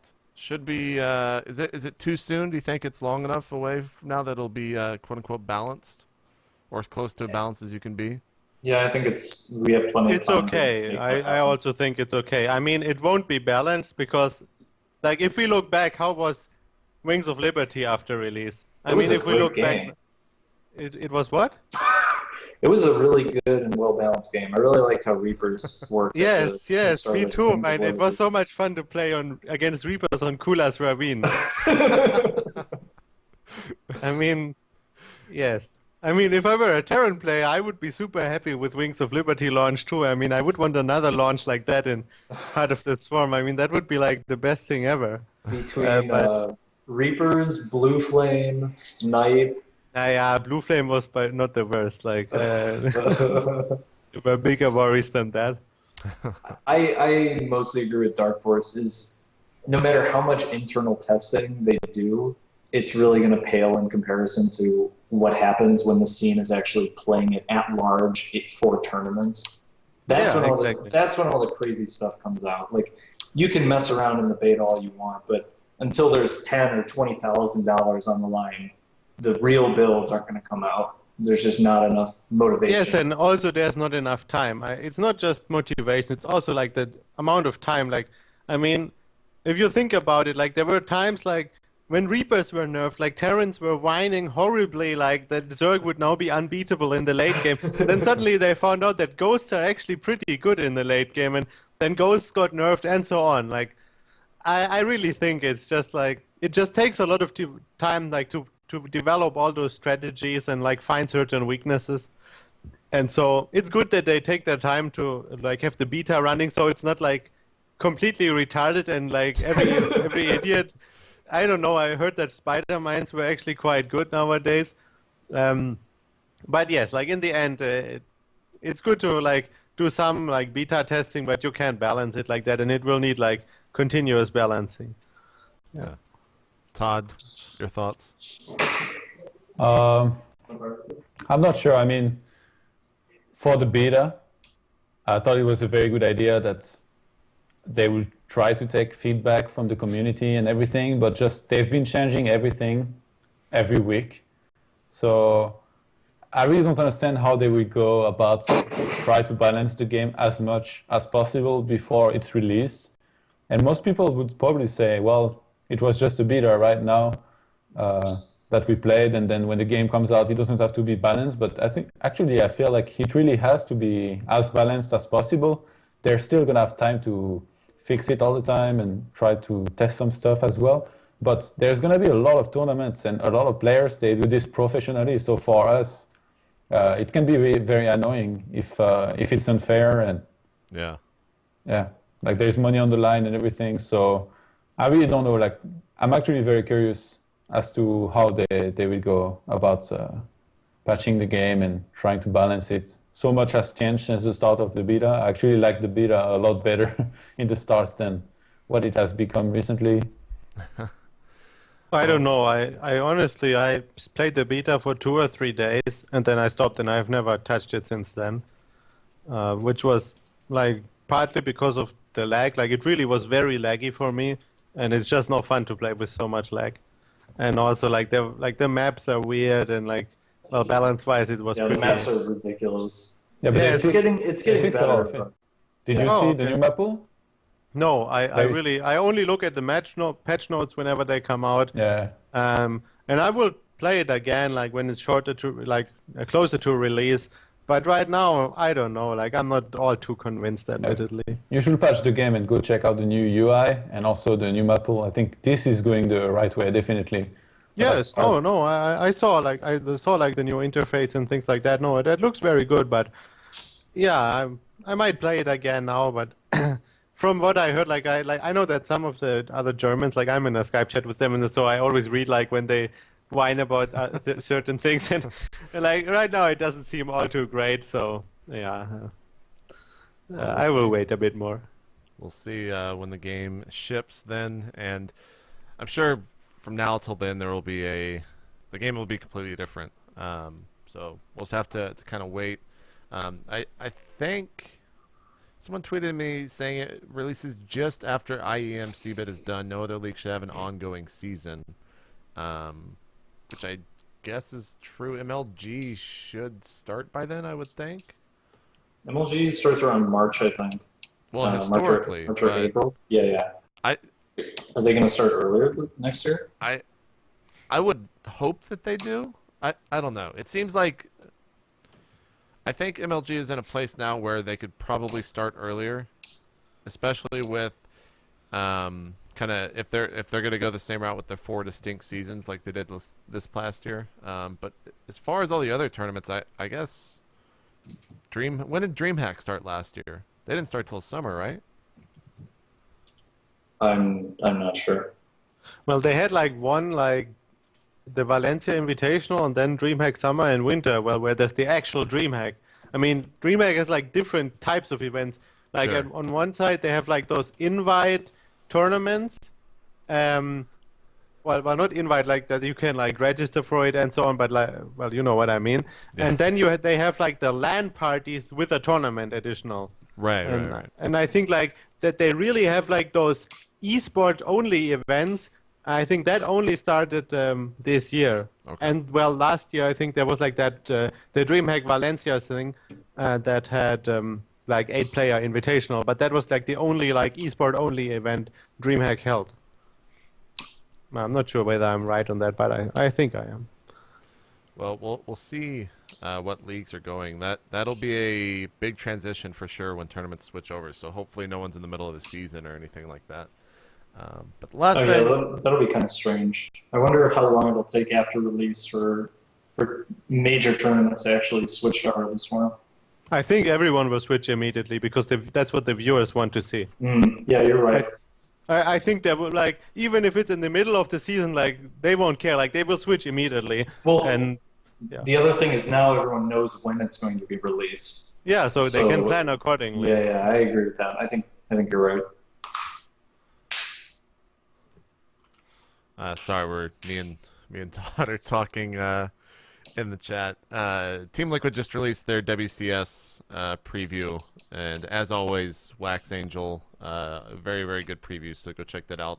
Should be on the front page of their site, but you're going to read it regardless if we tell you to or not. So, final thing we'll be talking about on the show is a little bit of a balanced chat. Last week we had Moonglade and Major kind of join in and give their thoughts on it. So Dark Force being here, and the fact that I think this might be the first time in the history of the show that we've had one player from each race, so it's kind of an interesting dynamic for State of the Game. So I wanted to have some sort of a balanced chat. So we'll just go ahead and start off with Dark Force. What are your thoughts? He just starts laughing. Dark Force, what are your thoughts right now on the State of the Game? Well, you know, the problem is, like, I mean, I don't know, like, what Blizzard employee is watching here, so I have to be very careful with what I say. But yes, I mean, I can understand that some people complain about infestors.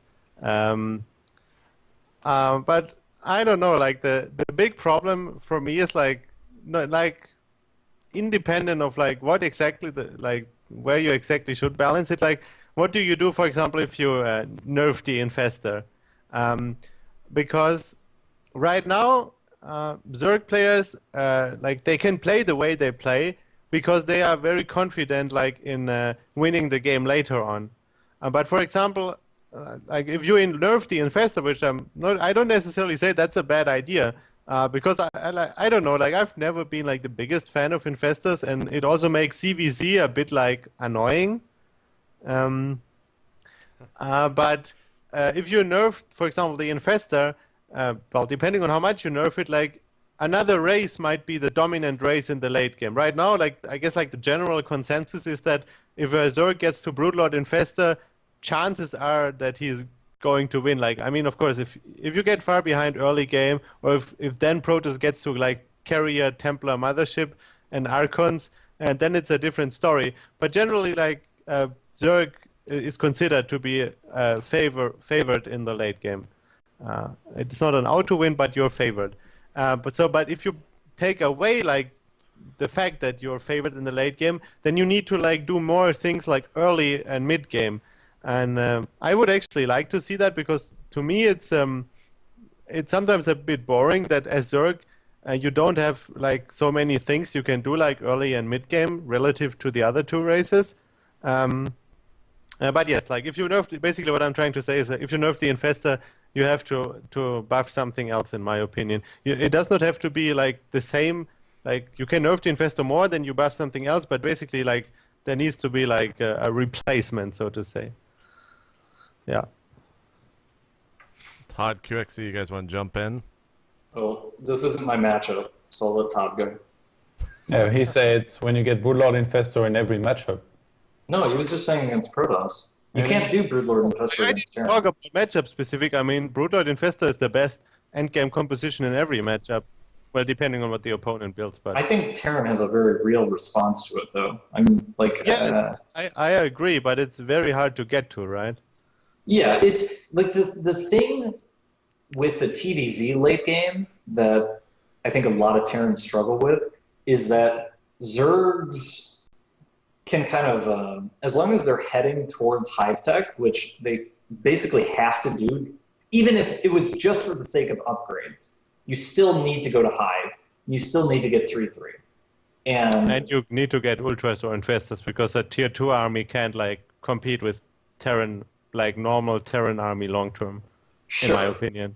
But basically the point I'm making is no matter what, any game that goes to 3-3 upgrades, Zerg is getting Hive.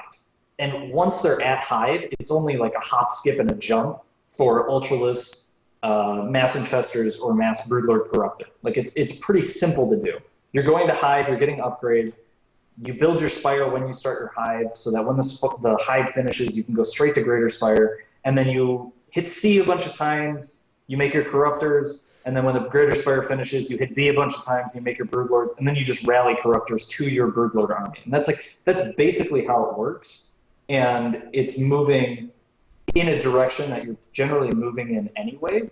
As a Terran player, if you want to do a 2-2 timing or you want to be aggressive on the map, you need around 3 bases, 8 to 10 barracks, 2 to 3 factories, a starport with a reactor, and none of that actually sets you up with the correct infrastructure to deal with the endgame Broodlord Corruptor Infestor army. You're not automatically getting a Ghost Academy, you're not getting Raven upgrades, you're not getting extra starports. There's no reason to do it just based on regular gameplay, keeping up on upgrades, things like that. And so a lot of Terran players don't know, when do I actually add the starports? When do I start making ghosts to deal with this Hive composition that Zerg is getting anyway? They're going 3-3, they have Hive, and then it's really easy to just get one more tech structure and build this unit. But with Terran, if you really want to make the Raven or the BC or the Ghost transition, you need 3 to 4 starports later, or you need like 2 starports with tech labs, and you have to start the upgrades, you have to start the Ravens,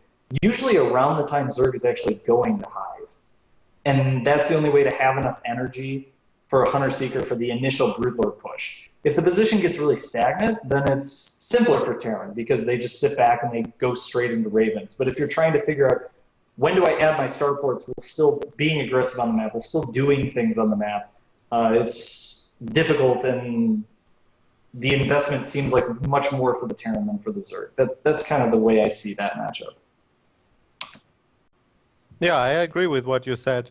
And do you think it's also that's one of the reasons why Terrans have been going mech more and more against Zerg? Because from mech it's easier to transition, and also mech is stronger defensively. So if you do transition, you don't like get killed as easily.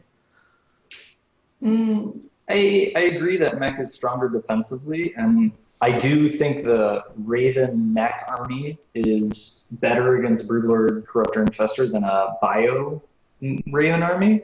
But yeah, for sure. I mean, yeah. So maybe that's part of it. Definitely a big part of it was just the Terrans who were winning were doing mech, and so everyone started copying them. Like if MVP had won IEM finals by doing Bio into Ravens, then maybe we'd see a lot more Bio play right now. Yes, like lately when I've been watching, like Terrans have actually been going quite a lot of mech against Zerg. Yeah, it's pretty common, I think, almost all around at this point. If they really want to address TVZ, I think it would make a lot of sense to just make Ravens more accessible. You don't have to make them better, because Hunter Seeker is quite good when you can get it. It'd just be nice to reduce the investment required to actually get them, because you're basically looking at... No, I actually agree. I was thinking about exactly that like a few days ago, and I think a very good way to do it would be if you let things like Raven Energy upgrade and Raven like Seeker Missile upgrade, if those were a bit cheaper and would build faster, just to make it like, to finish the whole tech a bit quicker. You know one thing that I really miss from Brood War? The mass Marines, Medic, and not Raven. Science Vessel? Yes. Flash, like Flash was playing like this against Zerg. It was so entertaining, and when the top turns were doing it as well, it took a lot of APM and everything because of the groups. But I just thought it was such a good style that you could go around and stuff. So now it will be completely different because there is no Scourge in StarCraft 2, but that's really one of the things that I miss. Crazy. I mean, if the thing is you're comparing like the spell that made it all work was Irradiate, and Irradiate is so much better than Hunter Seeker. And like I would never ever choose Hunter Seeker over. And what about turrets? Turrets suck. I'd rather have Defensive Matrix. Seriously. Like, could you imagine Broodlord, Corruptor, Infestor army where you irradiate 8 of the Broodlords? That's true. Like, it's just, it wouldn't even be fair. You could actually just go mass vessels against that and it would be no problem. Yeah, it will be different for sure, but you could still use the turrets to harass a little bit the bases while dropping somewhere else. But the problem with the turrets is, I agree. Like turrets, I think is for the most part they are very useless. But there's a point when you have a lot of ravens and you have air control that they become extremely strong, because you can't just like fly over the map with your ravens to like drop a couple of turrets, because if your opponent has like an infestor there, he just funnels and then he attacks with his corruptors and he can split up the corruptors. So it's very risky to do that. But if you actually do end up having air control, then it's very hard for the Zerg to deal with mass turrets, because, well, they hold like 5 minutes or something, and, well, they are more or less free. It's like 2 or 3, but yeah, it's a really long time. Well, I don't know. I even know that they have like an upgrade that they hold longer, so it's very long. I don't know how long it is exactly, but it's long. Yeah. If they maybe made, I would be okay if they made Hunter Seeker weaker and also cost less mana, because it's you 4 minutes, by the way. I just looked it up. I don't like how the tipping point with the Ravens works. You can be at 120 energy and your Raven is effectively useless. And then all of a sudden you get 5 more energy and your Raven becomes this like super spellcaster, and it's pretty frustrating a lot of the time. You can do your Raven transition, and if they do their timing just a little bit before you're ready, instead of having 6 Hunter Seekers, you have 2, and you get smashed. And so I would be okay if they maybe reduce the damage on Hunter Seeker or something like that, but then also made it cost a little bit less mana. And I wish they would do something with auto turrets, because I agree with you. I don't think they're a good unit, and I don't really like the way that they're implemented. Yeah, the one problem is if you make Hunter Seeker missile cheaper, you know, like Blizzard does everything in steps of 25, but if you make Hunter Seeker missile 25 cheaper, then it costs 100, and then a Raven with 200 energy could cost 2 instead of 1. And that is also like, I guess that could create some problems. I'm not sure. I think that's the reason why it costs 125. So a single Raven can only shoot 1. You could also put a cooldown on it. Like, oh yeah, I guess that's a good point. A 15-second cooldown and had it cost 100 energy. Yeah, that's actually a good idea. I just wish auto turrets weren't buildings, because you can't put them down in fights ever. Yeah. Because there's always like Zerglings and Marines and shit running around. Like, Zerg can run up and drop infested Terrans literally on top of your siege tanks, and you can't put auto turrets down anywhere. Because ideally you're putting them down like in the middle of the battle, like right in front of your army where the enemy is coming at, so that they tank shots.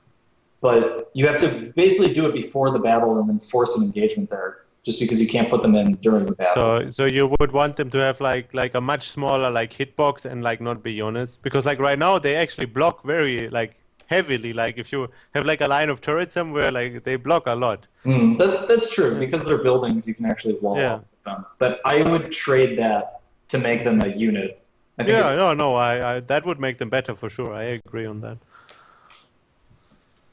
Todd, do you want to jump into PVZ here with Dark Force? Yeah. Can you open the screenshot I posted in the chat? Yeah. You want me to bring this on? What's that? The infestor with the dollars? No. Open it and look at it. Make sure you read the caption here too. Let's see how many infestors. 28 on screen. And Todd's caption is how to make sure you can't lose his EVP 101. Yes. This is how every PVZ I play these days go. They make 20 or 30 infestors. But where are the Broodlords? Well, they died in this fight, but don't wait. I want you to look at this army and tell me what Protoss army will beat this. Be very precise. Well, I would say like mostly carriers, one mothership, a couple of high Templars, and some Archons, and maybe 2 Colossus or something like that. Like that's, I would say, would be the ideal army against it. I'm not saying it's easy to get, by the way. Do you know the build time of a carrier? Huh? Do you know the build time of a carrier? Yeah, I know, it's very long. How long is I don't know. It's like, what is it, like 90 seconds or something? 120 seconds. Oh, okay. No, I know that carrier And you build will time need is... to make a lot of carriers? Yeah, I just... Well, you asked me a question, you got an answer, so... Okay, but can chrono boost them let me to rephrase get the it down question. to In 80. reality, which army do you want me to get to beat this? Well, carriers. Carriers are actually quite good against Hey, that. do you know how long it takes to morph a Broodlord? No, not all too long, I think. Just face the game makes it faster. I'll give you a hint. It's less than a third of the time it takes to make a carrier. No, I mean, I know all that. But I'm surprised about that. Why don't they just make Broodlords take like 90 seconds to build or something? I mean, that seems a bit long. Yeah, but battle cruisers take 90 seconds. Carriers take 120. Like, why does the Zerg tier 3? You can build a bunch of them all at once out of larva, and then they build, like, even once you have them, you can morph them faster than any of the other units by either half or a third. That seems kind of... I mean, like, I wouldn't, like, increasing it by a bit is, I think, is okay. But if you increase it by... If you increase it by 200%, basically what you want. Well, I'm just thinking the way Blizzard usually nerfs Terran is they reduce things by about 50% effectiveness, and that way it'll never, ever be used ever again. So, like, reactors used to build in 25 seconds, and they doubled it 500 or 50 seconds. So, yeah, but there was a reason for that, because every TVP was like Marine SCV all in from like a reactor barracks. So every PVZ is Mass Broodlord Infestor. So I'm thinking, if we use Blizzard logic here, we can double or even triple this build time to maybe like 80 seconds, and then the timing window for Protoss gets a lot larger. Yes, but what if it like gets too large and jerk? I mean, if you make it might be balanced finally. Balanced. I mean, like the whole problem is like that. Like people usually won't ever admit that there's any balance problems with their own race, but of course there's balance problems with the other 2 races, right? Okay, what's wrong with Terran? What needs to be nerfed? Well, I didn't say I'm like that. Oh man. No, I think there's nothing wrong with Terran right now. I mean, I don't know about TVP, but like TVZ, I can't complain. We need to get a Zerg that's completely honest here, not somebody who's watching what he's saying because he thinks Blizzard might be watching the show. Yeah, I mean, what if David Kim is watching? Like, there will be a Zerg. What if he is watching? Like, what's wrong with that? You need to be careful with what I'm saying, you know. I complain a lot about PVZ and about infestors, but like, I will say it's 2 days only. You would be whining if Protoss were like completely imbalanced, you know. Yeah, I would. Yeah, see, so that's the problem. No, I mean, if I won all of my TVPs, I would tell you about it. Trust me. Like when Protoss does too good, or if they have some too strong units, I will say it. Like Kaidarin, I agree it was too strong and it needed to be nerfed. Kaidarin was fucked up. I hated that. I don't know if removing was the right way, but like I was saying it back then, it was OP. Like I was being honest. And same thing for Protoss 2-base all-ins. But you're like, you're trying not to let off too much. No, I even like earlier said like that you can nerf infestors, but it's it's like how do you say? You have to be very careful with how you do it. Like for example, the thing that like the fungal becomes a missile, I think that's something that is fairly reasonable. But like just like reducing damage, I'm not so sure about that. Like it depends on how much you reduce it, I guess. They should make it so units that are fungal get a buff. That makes it so they can't be fungled again for 20 seconds. Okay, imagine if they remove pathogen glands. What would you think about this? I think that's not a very good idea. I think. Of course. I mean, no, like really, I think that's That's too big of a nerf, personally. Like something like making it a missile, not being being able to fungal them again for 20 seconds, I think is too long. Like a shorter duration, maybe. But 20 seconds is too long, in my opinion. What if they made infested Terran eggs 30 and fungal 85? Well, Blizzard never does things like in steps other than 25, so that won't happen. 100. And I think infested Terrans 50. That's too much. Like, I think that's also too big of a nerf. Like, I think like doing like some kind of like smallish nerf, I think that's okay, and then see how it goes. But like, I think you are seeing things a bit like too drastic. And yeah, like the missile thing is a. Hey, you said you want a small nerf and not a big nerf. That's what I just offered to you, and you don't still. What the fuck? You know that like 150 energy would be like a super big nerf. Okay, imagine if there is still pathogen glands, but then fungal. Yeah, that's still a super big nerf. What the hell? No. So what's a small nerf then, Dark Force? Yeah, something like making it a missile, maybe reducing their movement speed a little bit. That's a small nerf to me. My God. Making like that. They should Making not get increased speed when on creep anymore. Yeah, like something like that. I think that's okay. But like making infestors a bit slower. Like that's something that I could see somewhat reasonable. Like Let's make it this doesn't matter. fast dangerous. It doesn't. The speed doesn't matter much. They are like pretty much always on creep, and when they move out, they have a lot of units to tank, Yeah, and then but start if you- fungaling. They are like never in the middle of the fight. This is Yeah, but irrelevant, like, gentlemen. it What the makes hell? the army less. But still a difference. Let's give them -1 armor. I don't know. I think like I think that wouldn't make a big difference. I think that's like the wrong way to approach the. Yeah, but do you agree right now? Both fungal and infested Terran are OP. Both? I don't know, but I agree that it's a lot on one caster. I will agree with that. Okay, Like it's two abilities that are both very, very strong. I'm not letting go of this one. Fungal 85 instead of 75, and infested Terran 30 instead of 25. So you can have only 6 infested Terran egg instead of 8. Yeah, but again, like okay, like even if I agree with that, that's something that will never happen because Blizzard does not do things in steps of other than 25. I'm asking you if like you think it's reasonable. I'm not sure whether I think it's like the problem is like it's a big difference whether infestors can fungal directly after spawning or not. Increasing energy for infested Terrans a little bit, I think that's something that's reasonable. I would say that's okay, but not sure about like the whole whether you like completely remove fungal after spawn because that really makes quite a big difference. Should Yeah. remove their So did burrow. Kaidarin, man. But Sorry? yet- so did Kaidarin. Kaidarin Amulet. But yet somehow we managed to, I guess we're not doing that good these days, but...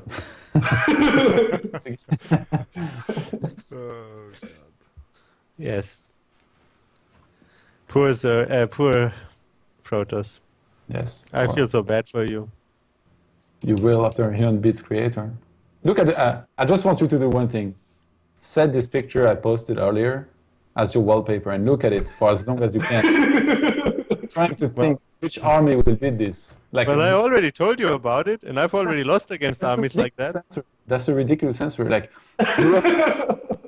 like he could just attack spam infested Terrans. Like Kyers rushed is bad. You need to always play with a lot of gates before a lot of War Prism. But if you don't make upgrades out of the Forge, then those units they're not going to do anything to spine crawlers. So you have to fight all the time, trade, and look at this screenshot. Like my main is mined out, obviously. My natural is mined out. My third base is almost mined out. I'm only mining from 2 bases. I can't go for Kyers from there. Yeah, well, not from there. I guess you should have gotten them earlier. This is pointless. No, like I'm serious. I don't know. Like I mean, of course, in that situation, well, not much you can do if like your army is. I mean, you have a lot of stalkers, which are not that good against infestors. You have only one air unit, which is your mothership. Well, Okay, so which realistic unit can I make here? Don't tell me Kyers again. well, carriers. Like I'm sorry, but carriers is what you have to get in PvZ late game. Okay. Especially on a map like Daybreak. For example, if you play on Whirlwind, I think you can definitely get away with a ground army because the map is so big, it has a lot of open space.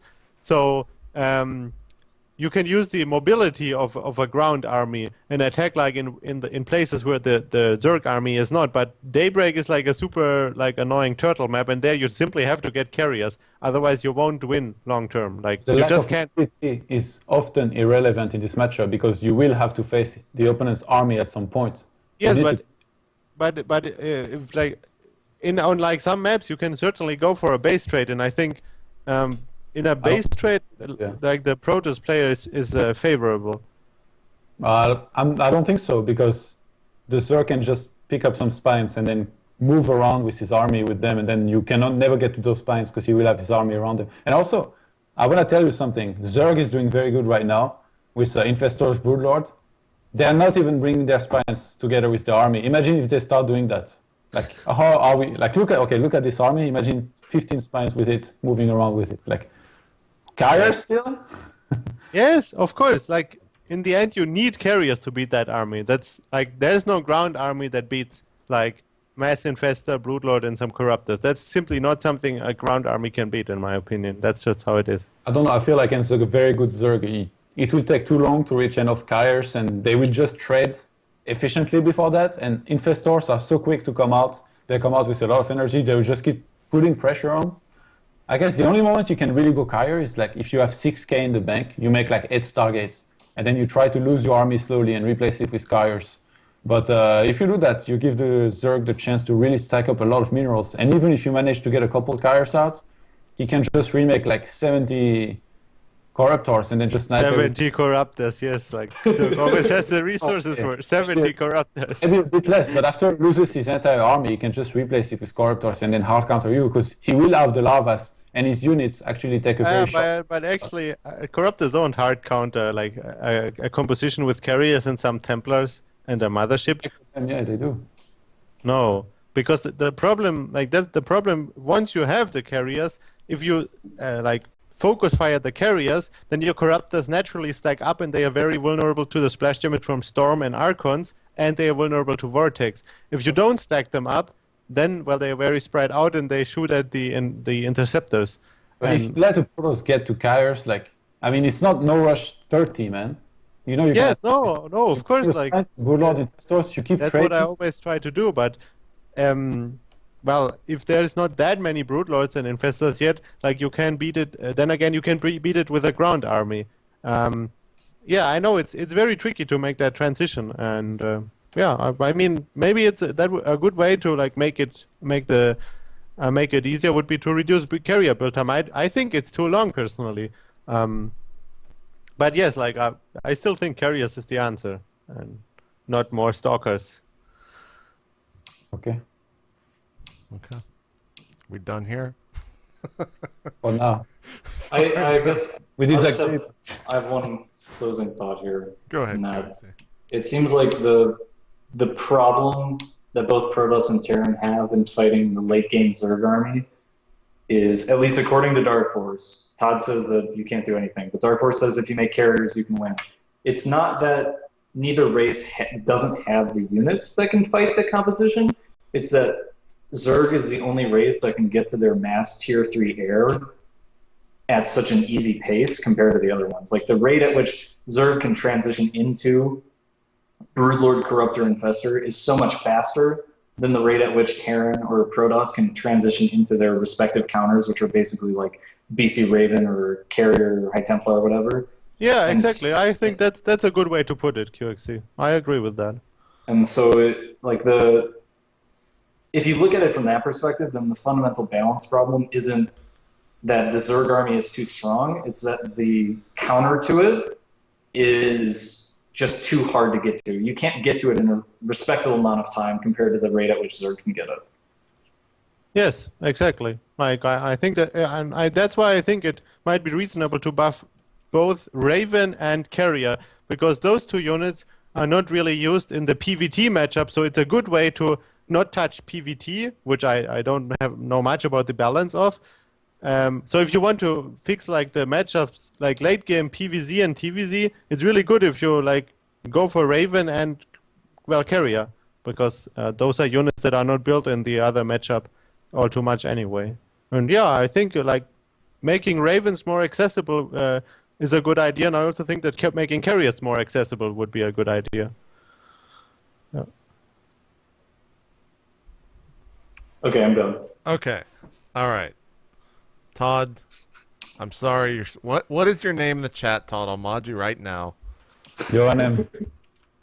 What? Johan M. Yoanm. Yoamn.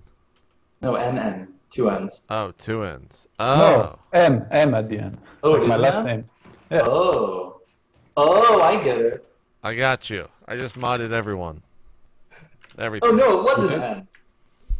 I was talking about the first one. Alright, whatever. Anyway. All right, let's do some fucking shout-outs. Dark Force, thank you so much for coming on this week. I'm sorry that you got 2-on-1'd. No, it's okay. I expected that. You expected that. He was ready for it. Give some shout-outs, man. Where can people check out your stuff? Yeah, well, as we mentioned at the beginning, you can go to youtube.com/SC2DarkForce. That's where I sometimes post video blogs. I hope I will do them more regularly in the future. So yeah, please watch those and leave comments. You can also make suggestions for future topics. You can follow me on Twitter at ATNDarkForce. And yeah, thanks to Alternate for supporting me, and I will stay with Alternate for another year. There were some rumors that I would switch to League of Legends or some crap like that. I just wanted to say again that I will keep playing StarCraft. Yes, I plan to stay with my team for at least another year. And yeah, that's it. So you're switching the league, huh? No. Hey, Dark Force was fun. Oh, God. We'll miss you. We'll miss you. It's okay. We'll miss you. You can just come back and make Infested Terrans when you feel like it, man. It's all good. I'm sorry for trolling you. Thank you for coming on. QXE, a.k.a. Grumpy Cat. Can you give me some Grumpy Cat? Yeah, man, that's your picture. Oh, okay. You thought I was just calling you Grumpy Cat as a nickname? Yeah, I was like, really? At the very least, I could be a tiger. No, Grumpy Cat. You got any shout-outs? Shout out Complexity Gaming, my team. Our sponsors, Creative, PNY, Sound Blaster, G8, Gamma Labs, making the house in Houston possible. And check me out on Twitter, Cole_QXC. ColeQXC on Twitch.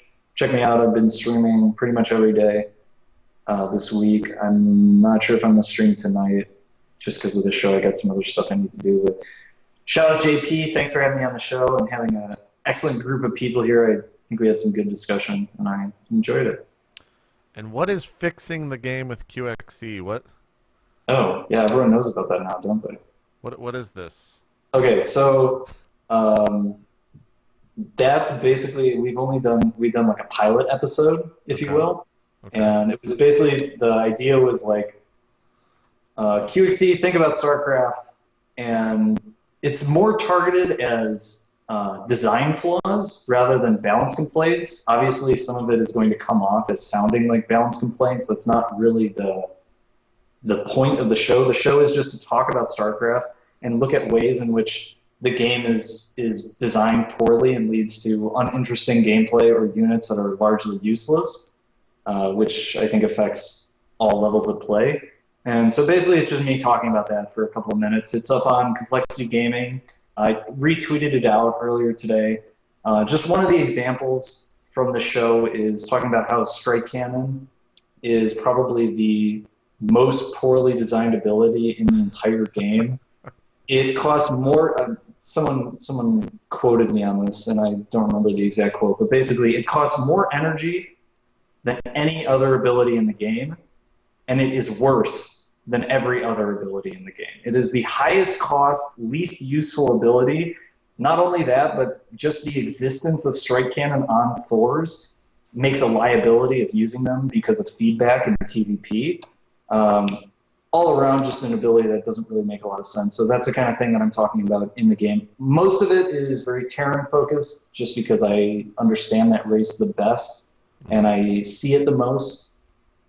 So yeah, if you like it, leave some comments, check it out, watch it, tweet at me, and if we get some good responses, maybe we'll look into doing another one. And where can that be found out for the people listening on audio only? Just check out complexitygaming.com. I'm pretty sure we did a news post about it. I'm gonna confirm that. Yeah, just go complexitygaming.com, and it's right on the front page. Cool. All right, Todd. If you had a chance to cool down, sir. Are you calm and collected? I'm very relaxed. Don't worry. Okay. Some shout-outs. Shout out to my team, Root Gaming. You can follow us at root-gaming.com, twitter.com/root4root. If you want to follow me, you can find me on Twitter at roottodd, ROTOD. I think it's written here on your overlay. Facebook.com/YohanMerlo. I just opened my YouTube channel. There is only one video so far, which is actually what the screenshot came from, the one versus the many infestors. So if you want to see how that ended, this is going to be at youtube.com/ToddStarcraft. And thanks to our sponsors, twitch.tv, Das Gaming, Rush Oddities. Thanks to you for having me on the show. It was pretty fun. Dark Force wasn't very reasonable, but other than that, I'm just kidding. Oh man, we were gonna have you tell the story of Mr. Bitter, but apparently he posted the entire story himself. He did? Yeah. The story is depressing to read, but I guess that's what he gets for not getting out of the car when someone walks into a. He got in the cab, and then some random other guy like hopped in the cab afterwards. Like, you obviously get out when that happens. Or I don't think he had time. I think the guy said some address to the driver in Chinese, and then like Mr. Reader was like, "What the fuck?" And then like the car is like ongoing already. Yeah. Well, like it can be possibly be that easy. I or think maybe the mistake was to get a random cab. Like, I mean, I personally would not have expected it to happen in Shanghai, but generally, like when you are in a country where security is somewhat questionable, you should only use like authorized cabs, like at the airport, or when you call like a taxi company. Yeah, but he probably did. There is no real. I mean, there is like a lot of official cabs. I'm pretty sure he was in an official cab in this. Well, how do you know? Well, I like mean, in official. In an official cab, official something like that shouldn't happen. Because why not?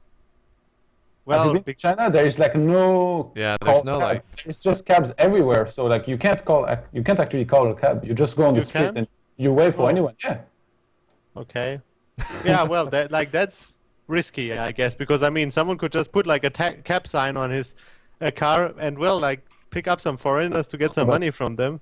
I think it's like New York. They have like a certain color. Like they are very easy to recognize the cabs. But I mean, this could happen to like any cab, any type of cab, or like anybody. But yeah, I mean, it's bad that he got robbed, but I'm just glad it's okay. Like I'm glad he didn't try to fight. I'm glad he wasn't drunk and he didn't try to fight, because that would have been. He was apparently in a whorehouse, is what he says in this video. Like that's where they took him to. Yeah. And thank God he didn't try to drunkenly fight. Yeah. Because we probably would not be hearing there's a Warcraft player named Lucifer, and this guy was actually like kind of gangster jumped, and they left in a very bad shape. So that's something really bad that could happen to you. And it was in Shanghai as well, actually. So I'm just glad this didn't happen to Mr. Bitter. He's just gonna be fine, and he's gonna cast. Yeah, he will recover for sure. Good. He's probably a little shaken up, but glad you're okay, Ben. Don't go out. Don't take a cab at midnight alone in Shanghai, man. Come on. All right. What else do we got for shout-outs? On Saturday I'll be doing a Wii U stream, probably with the game coming out, but I don't know how I'm going to do that with WCS. Maybe I'll just wait till WCS is over. That'll be right here on twitch.tv. Thanks everyone who tuned in, as well as all the subscribers out there. You guys make this possible. Where did he release the... I'm trying to read the chat. Where did he release this? Oh, it's not a video. Sorry, it's in it's a TL post if you're talking about Ben. I'll just link it in the chat. You can go read it there. It's over on Team Liquid. But regardless, that's going to do it for State of the Game. Going to run a couple ads here to close out the show. We will see you guys. We're doing a show next week. You guys want to do a show on Thanksgiving? Todd, QXC? I'm done. Yeah, sure. Dark Force, would you like to rejoin us next week? Yes, sure. Let me check for a moment my calendar. Let's check his schedule. See if we can just lock in the show now so I don't have to do this next week. Is it the same time next week? Same. Let's do the same time. Okay. Yeah, I have time there. I will write it down. Sick. We're penciled in. See you guys next week, 4 p.m. Eastern. State of the game is out. See you then. Peace. Goodbye. Okay. See you guys.